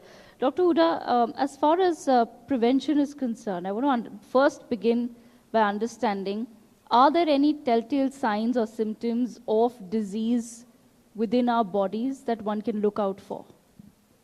Yeah, in our daily lives, we can see this very commonly. the usual, especially in women, I see a lot of fatigue. There is a lot of hair fall, or there is heavy period, or they're feeling very cold, or they're having stomach upset, there is depression, there is anxiety, there is high amount of thirst, sometimes there's a lot of urination, frequent UTIs. So these are the things that are very commonly I see in my practice, and also a lot of my people, that my friends and family that I'm talking to. Most of the people, and of course weight gain is also a very big problem with a woman who's, you know, sort of going through menopause. So these are the things that, you know, our body needs some addressing in that. So, yeah. So how does a woman who's going through menopause, and you said that there will be certain physical signs of a weight gain, but then there'll also be mental changes that Yes, she's there suffering will be from. mood changes. So how does one identify that, okay, this is something that my body is reacting to, and how does one deal with that? Yeah, so when you talk of women going through menopause, because this is, you know, a woman-oriented event, and I would like to put some things there, that a lot of women will go through aches and pains, mood changes, hair fall, hot flashes, vaginal dryness, osteoporosis, and these are things which are preventable. These are not something that you have to live with. There are a lot of people who don't have a bad menopause. They live very well, but you know, because of the way we live these days, there's so much toxins around in the environment. So we are not we're not living a life which is pure and, you know, like sleeping on time, eating well, exercising. I think because of that, menopause has become a very difficult, you know, a part of a woman's life, and a lot of things go wrong around that time. So when we talk of preventive health, I think we should focus on, when you're perimenopausal, I think one visit to your gynec is very important. Obviously doing the pap smear and the mammogram and everything, but also checking up your hormones, you know, a DEXA scan, which I think a lot of people don't do. And whenever they're like 60, 70, they'll say, oh, I've never checked my bone density. It should have been checked at 50. The first DEXA scan should be done at 50. So if you can just know that these are the things that you're going through, there is solution to it. There is solution through diet. You would know that. Dr. Atishi Khosla would know that. There's solution through supplements. There's solution through lifestyle changes. And of course, there is hormone replacement also, which is now gaining a lot of momentum. Okay, if I were to talk about specifically supplements, we're also living in a world where supplements have really become another key word. Everyone wants to insert some sort of supplement into their diets. And Gunjan ji, I'll come to you in just a moment, but Ishi ma'am, back to you for just a second. As far as supplements are concerned, how does one today go about understanding what supplements do we actually need? Yes, it's a multi-billion-dollar industry today, and for good reasons now. Because, but before I start, I'd just like to say that supplements are supplements by the word supplements. They are not substitutes for food. And secondly, that unless you focus on the gut, I'm talking again about the gut, that if you do not address gut health, your supplements are not going to serve you very well. It'll be like a bucket which has holes, that you keep filling it up, but you know, it's leaking. It's like your leaky gut. The leaky gut literally is virtually a leaky affair, and you are not, it's meant to absorb your nutrients, but when it's unhealthy, and again go back to the unhealthy balance of the microbiome, they are not going to be absorbed. So the minute you stop supplementing, they dip again. So supplements without addressing gut health is not very smart, so that's also important. And thirdly, because we're talking about women here, women are probably more vulnerable to deficiencies and micronutrient deficiencies, particularly since we have a life cycle with a lot of hormonal changes. First from the menstrual point of view, then we have pregnancy, then we have menopause. So those also adversely affect or negatively affect our gut microbiome, and hence we are more at risk for for deficiencies and needing supplements. And among the topmost supplements that I feel women need of course, everyone understands iron deficiency in the reproductive age and pregnancy, but we see it even beyond that now. So that and vitamin B12 is one which is really, again, critically low in most of my patients. And here again, I'd like to use this opportunity to bust a myth that, people come back and say, oh, we are vegetarians, that's why hamara B12 to kam hoga. And I see a critically low levels in people, men and women, who eat non-veg 3 times a day. So it's not about non-vegetarian food, it's about what you're absorbing and how healthy your gut is. Okay. And so B12 and vitamin D, of course, we all understand is an epidemic in terms of deficiency. And a land where, again, we have no dearth of sunshine.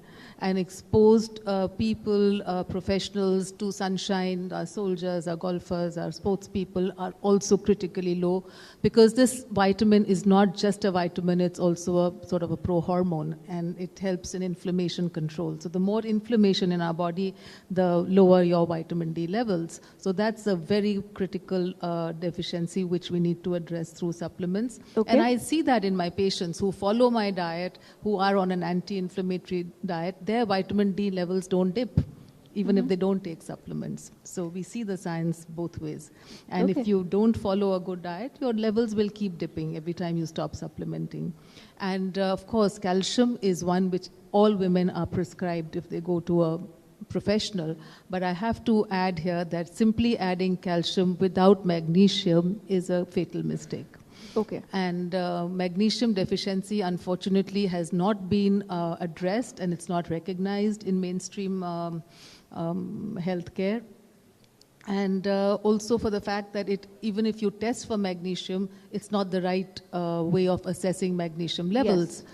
So magnesium deficiency goes unnoticed and unrecognized for this reason, and it should not be checked, because people then come back and say, oh, our magnesium was normal, so we didn't take it. We are all deficient in magnesium for Okay. 2 reasons. A, we are not absorbing it, and also our food is not as rich in magnesium. And so calcium and magnesium ratio needs to be understood and prescribed by a professional, and it must be a part of every woman's diet. Yes. And every prescription, and magnesium-rich foods must be So focused coming on. to the diet part of it, Gunjanji, if I can bring you into the conversation, if I am a young woman, working woman, how do I chart out my day as far as my diet is concerned? What would you recommend? She has given enough directions for that, I should say. I would firstly like a small request to everybody present. Please understand and listen to your body. Your body speaks 1,000 words. So when she said that, somebody is not low on magnesium, and actually they needed magnesium, the body will tell you, what is magnesium? Lack of magnesium means you're not sleeping well, if I'm correct. So avocado is the answer. Try and find out. You don't have to always take pills. That's what I would like to suggest. You can come to the natural food. Follow the season and follow what your body actually needs. Somebody said that, you want to eat sugar and you don't know why, but your body says you want to have something which is sweet. There is a reason. Have it. There is nothing wrong in having it. And just to share with you, what's wrong if you're a kilo plus or minus? It doesn't matter. You should be happy, your body should be happy, and you should try the food that gives you a pleasure. That's most important. Rather than, we follow that we're not going to eat fats. They're very, very important. Let me tell you, if you have a high protein diet and there is no fat, the gut is not going to absorb that protein. It's just going to pass through your gut. So fat is very, very important. A live example I'll give is when you have puri, we don't use a very fine, refined flour. We have a little coarse flour in it. And that coarse flour will only be digested if there is enough fat. And that is why a puri is made from a coarse flour and you're able to digest it. You feel more satiated. So there is a question for every food that you eat. Why is it so? And the nature has made it. Let me tell you, just follow the Indian gastronomy principles and you'll find your answers. Of course, I can go on, I can keep on talking about it, but certain respect should be given to yourself, to your body, and your requirements. Ma'am, top 3 foods that women can add to their diets or must add to their diets? Come again? Top 3 foods or nutrients that women must add to their diets, and what are the sources that are actually available to the masses? Okay, I'll give a live example of milk. You know, everybody nowadays say, no, you shouldn't have milk, but you can have soya milk, you can have almond milk. Is that a milk? Those are extracts. Milk is from a mammal. Always remember that. And that's a complete milk. That's a complete food. And I tell everybody, please don't give up on milk. All right? If you have certain issues, you're gastric, try and have a little haldi with it. Try and have an ajwain. Balance your food. Now, balance is the key word. And season is the most important thing to have. Like as you said, the 3 important food, I would say milk is very important. Everyone should have, if not milk, you could have curd, you could have paneer. So you're breaking the fats in a different form, but you're having your calciums. The other thing, as you said, magnesium. Yes, everybody is having a hectic lifestyle. So you don't get enough sleep. Try and have food which has maximum magnesium. It could be avocado. It could be any other seasonal food. The best thing I advise is follow the season. Unfortunately, ghia, tori, tinda we used to find in summers, but now it's round the year. So everybody gets confused, is this the season to eat these squashes or not? And then when do you eat cauliflower? When do you eat cabbage? It's the winters. And that is when the digestion demands for those kind of foods. Okay. You know, if you try and eat cauliflower in summer, you're sure to form a gas. So when I would not say that these 3 particular foods are most important, I say eat anything which is seasonal. Okay. Try and eating a mango in winter. You may not enjoy it as much. Yes. The taste buds won't be that to that, and the fruit will not be cooling to your gut. The fruit will not cool your body. It is meant to cool your body, and that is why it is made for summers. Try and having an orange juice in summer. You may not enjoy as much as you might enjoy an orange eating on a sunny day. Absolutely. So there is a reason, because vitamin C is absorbed by the body when you have enough vitamin D. And sun is nothing but vitamin D. Yes. So you have to make these combinations and permutations, and there is no fixed rule. Food is not a fixed thing. It is all about you, your personal preferences, your personal choices. And let me tell you, you can tell your children that why shouldn't they eat ghia, tori, tinda, parmal, bengan? Why an aversion to it? It's a part of a diet. And it's very much that it should be present. Absolutely. Unfortunately, I'm guilty of being a ghia, tori, tinda hater. But I have incorporated it in my diet. Dr. Huda, I leave the last word with you. 30 seconds. Your top recommendations to women today in terms of lifestyle changes that you would want. Top 3 habits to introduce. I think the most important habit is weightlifting. I think weightlifting can really change a woman's bone structure, give her good muscles and a lot of strength and mood, good mood. Second would be to take 8 hours of sleep, no matter what. No matter how you do it, take magnesium, take melatonin, just sleep for 8 hours.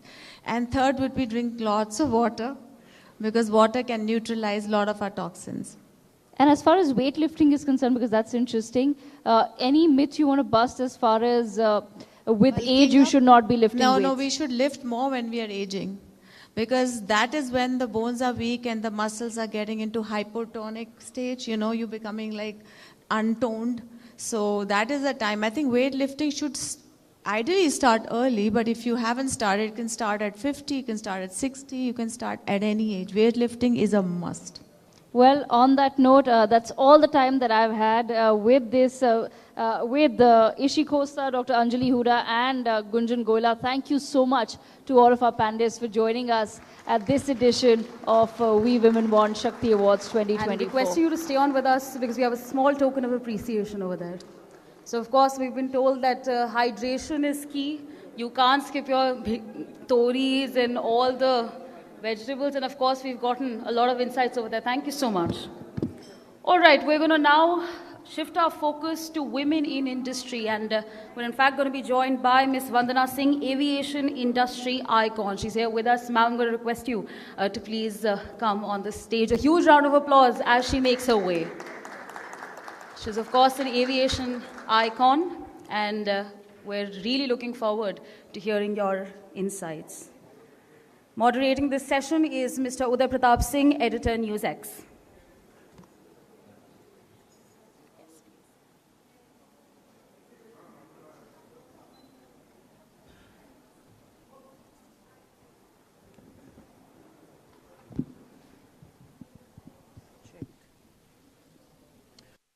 Hello and welcome, and thank you for joining us on this very special session at the NewsX We Women Want Conclave 2024, where we are now joined by a very special lady who, of course, is from an industry where earlier, of course, men used to rule the roost, but now we have seen a sea change happen.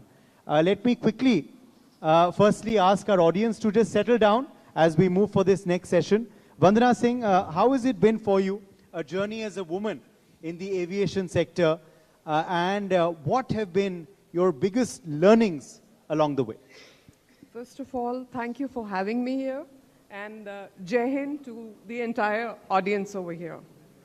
The journey for me has been very exciting, enthralling, adventurous, challenging, full of opportunities. And once you're in it, there is no looking back. So if you were to ask me that can it just be a flowery ride, the answer is no. You have to really live up to the challenges. Being a lady, the first question that comes to anybody's mind when you talk about aviation is that, oh, so are you cabin crew? Which airline are you flying with? Or now, of course, we see more of women pilots, so we say, okay, she's a commercial pilot. But we should see that women have a lot more that they can contribute to, and that has been my journey. I always wanted to be a fighter pilot, but at my point in time, there was no scope of that in the Indian Armed Forces, whether it's the Indian Air Force or anywhere else. Commercial pilot as well, coming from a humble background. I'm a soldier's daughter.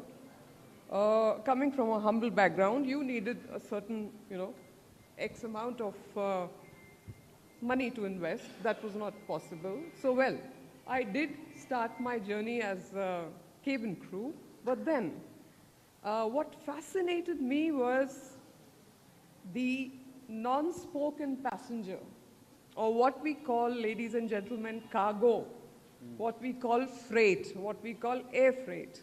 And this is when you imagine people wearing dungarees, sleeves rolled up, men's forte. You wouldn't see a woman in that light. Yeah. And this unspoken passenger, which is the cargo, which actually is the entire import and export of the entire world, is where I set my heart at. And I told myself I have to excel. So, yes, there have been times when I have really liked to say that, no, I can't do this. And then again, I've got that strength to move on. So basically, accepting challenges, converting them into opportunities, following the Einstein's principles of work, and really trying to bring that balance and trying to bring that worth and your contribution into this forte makes you your most powerful self. I believe that. What does leadership mean to you? Vandana ji, and also what's the biggest leadership piece of advice you'd also like to give to, other, perhaps younger leaders watching you today, younger women leaders? Yes, thank you so much. A leader is one who knows the way, goes the way, and shows the way. And I believe leadership is responsibility, leadership is walking the talk, and leadership is leading by example. And that is what leadership means to me. I invite all the young guns, the women especially, to come forward. They get empowered, and actually you have to demonstrate to them. You have to show that yes, we women can actually do it, and show how wonderfully we can enlighten other women as well. So leadership is responsibility for me, Uday.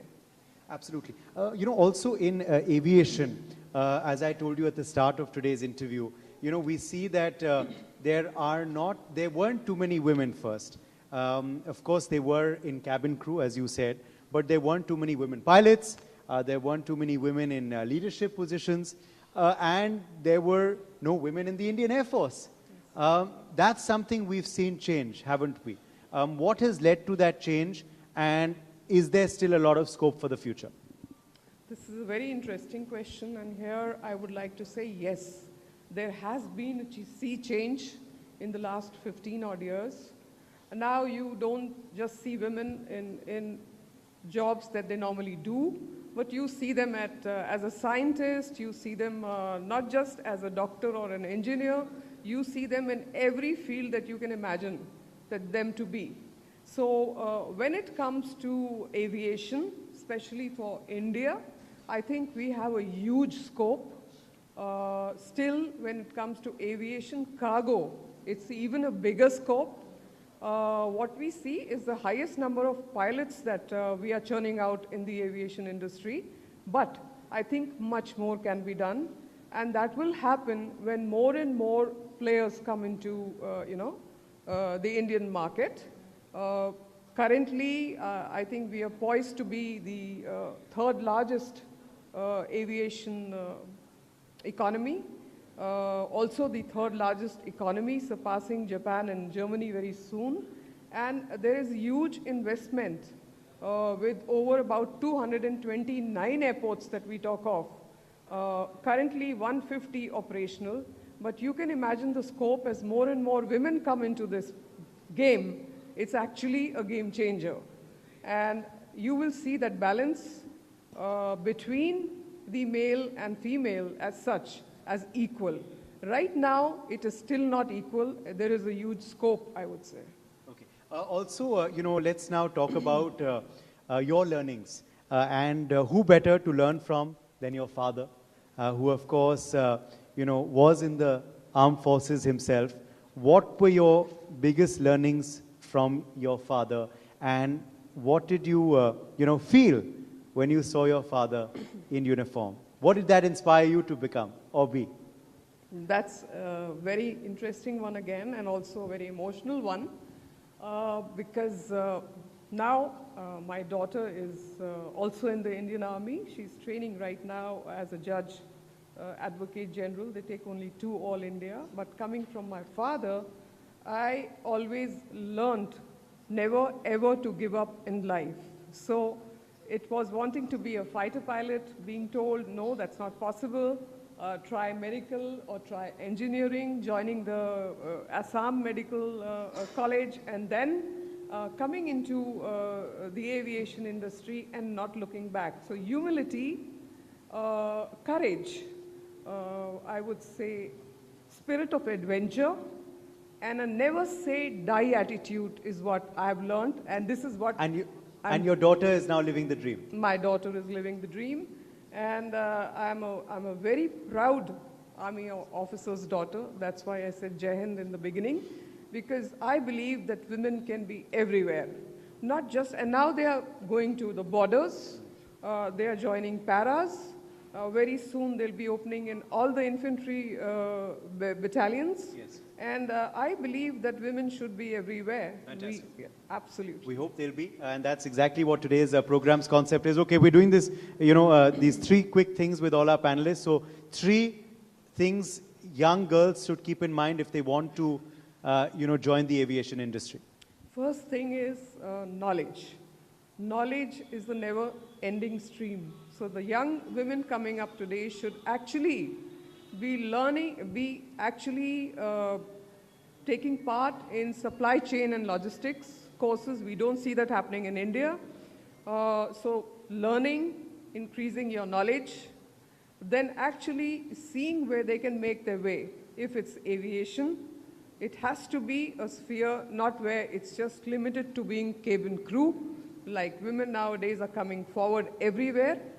So they need to explore options. They need to keep themselves abreast of all the things that the industry has to offer. And if they don't want aviation, then there are so many other industries. Give me one industry where women are not there. I think they are everywhere. And looking at that, I'm sure very soon they're going to cross. Absolutely, truly breaking glass ceilings, and you've done that too. Thank you very much, Vandana Singh, for being with us today. Thank you so much. Ma'am, before we let you go, a small token of appreciation from our end.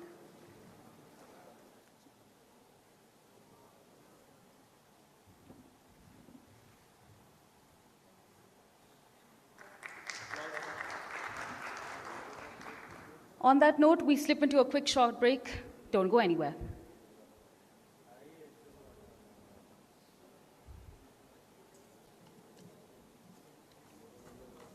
Okay, I'll just... we're taking a 15-minute break for lunch. Thank you.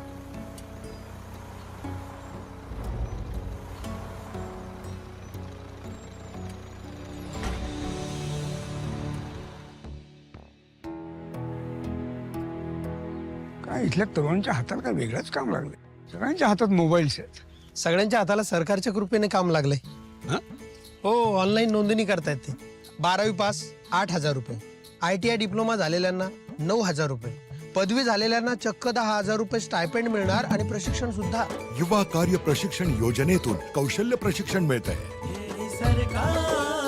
आपलं सरकार लाडकं सरकार Punjab's Sadak Suraksha Force is creating history.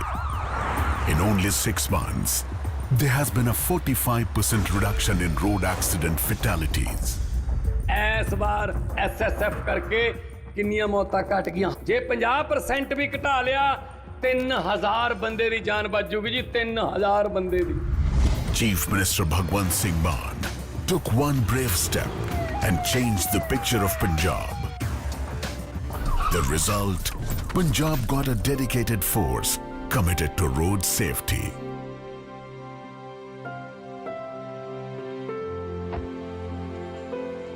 ऐसे ही बड़े रहते थे जी road पे कोई पूछने वाला नहीं था जी कि एक्सीडेंट हो गया जरूरत है किसी चीज की पर अब एक कॉल करो बंदे हाजिर SSF doesn't just help accident victims. It also ensures that the road safety is never compromised under any circumstances. हमारा मोटिव है 1 सेकंड गवाए बिना राहत पहुंचाना हर कीमत पर. Equipped with world-class technology, capable of handling the toughest situations. अब तो अकेले ट्रैवल करने में भी डर नहीं लगता क्योंकि पता है SSF is just a call away.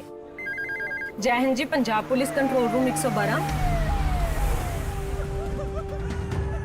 Always prepared for their duty, with a response time that is fast, very fast. उस दिन अगर जरा सी भी देर हो जाती तो कुछ भी हो सकता था. Only 6 months, and there has been a 45% reduction in road accident fatalities in Punjab. Sadak Suraksha Force Punjab, with you on every journey.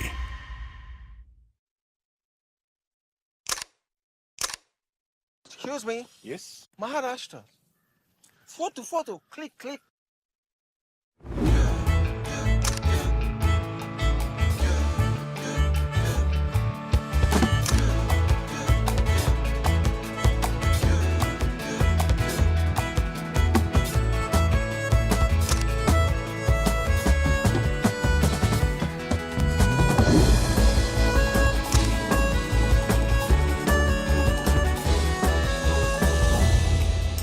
This is Maharashtra.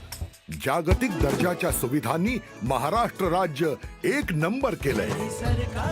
आपलं सरकार लाडकं सरकार. Punjab's Sadak Suraksha Force is creating history. In only 6 months, there has been a 45% reduction in road accident fatalities. ਇਸ ਵਾਰ SSF ਕਰਕੇ ਕਿੰਨੀਆਂ ਮੌਤਾਂ ਘਟ ਗਈਆਂ ਜੇ 50% ਵੀ ਘਟਾ ਲਿਆ 3000 ਬੰਦੇ ਦੀ ਜਾਨ ਬਚ ਜੂਗੀ ਜੀ 3000 ਬੰਦੇ ਦੀ Chief Minister Bhagwant Singh Mann took one brave step and changed the picture of Punjab. The result, Punjab got a dedicated force committed to road safety.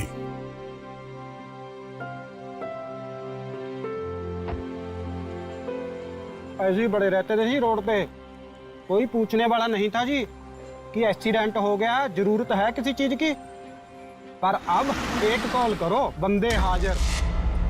SSF doesn't just help accident victims, it also ensures that the road safety is never compromised under any circumstances. हमारा motive है एक second गवाए बिना राहत पहुंचाना हर कीमत पर. Equipped with world-class technology, capable of handling the toughest situations. अब तो अकेले ट्रैवल करने में भी डर नहीं लगता क्योंकि पता है SSF is just a call away. जय हिंद जी. Punjab police control room 112. Always prepared for their duty, with a response time that is fast, very fast. उस दिन अगर जरा सी भी देर हो जाती तो कुछ भी हो सकता था. Only 6 months, and there has been a 45% reduction in road accident fatalities in Punjab. Sadak Suraksha Force Punjab, with you on every journey. 25 गुंठे पिकाचा विमा काढायला जर 1 रुपया लागत असेल तर 100 गुंठे पिकाचा विमा काढायला किती रुपये लागतील? वय तर आता शासन योजनेतून 1 रुपयात पीक विमा मिळतो. बळीराजाचं हित जपलंय. आपलं सरकार लाडकं सरकार. Punjab's Sadak Suraksha Force is creating history. In only 6 months, there has been a 45% reduction in road accident fatalities. ਇਸ ਵਾਰ ਐਸਐਸਐਫ ਕਰਕੇ ਕਿੰਨੀਆਂ ਮੌਤਾਂ ਘਟ ਗਈਆਂ ਜੇ 50% ਵੀ ਘਟਾ ਲਿਆ 3000 ਬੰਦੇ ਦੀ ਜਾਨ ਬਚ ਜੂਗੀ ਜੀ 3000 ਬੰਦੇ ਦੀ. Chief Minister Bhagwant Singh Mann took one brave step and changed the picture of Punjab. The result, Punjab got a dedicated force committed to road safety.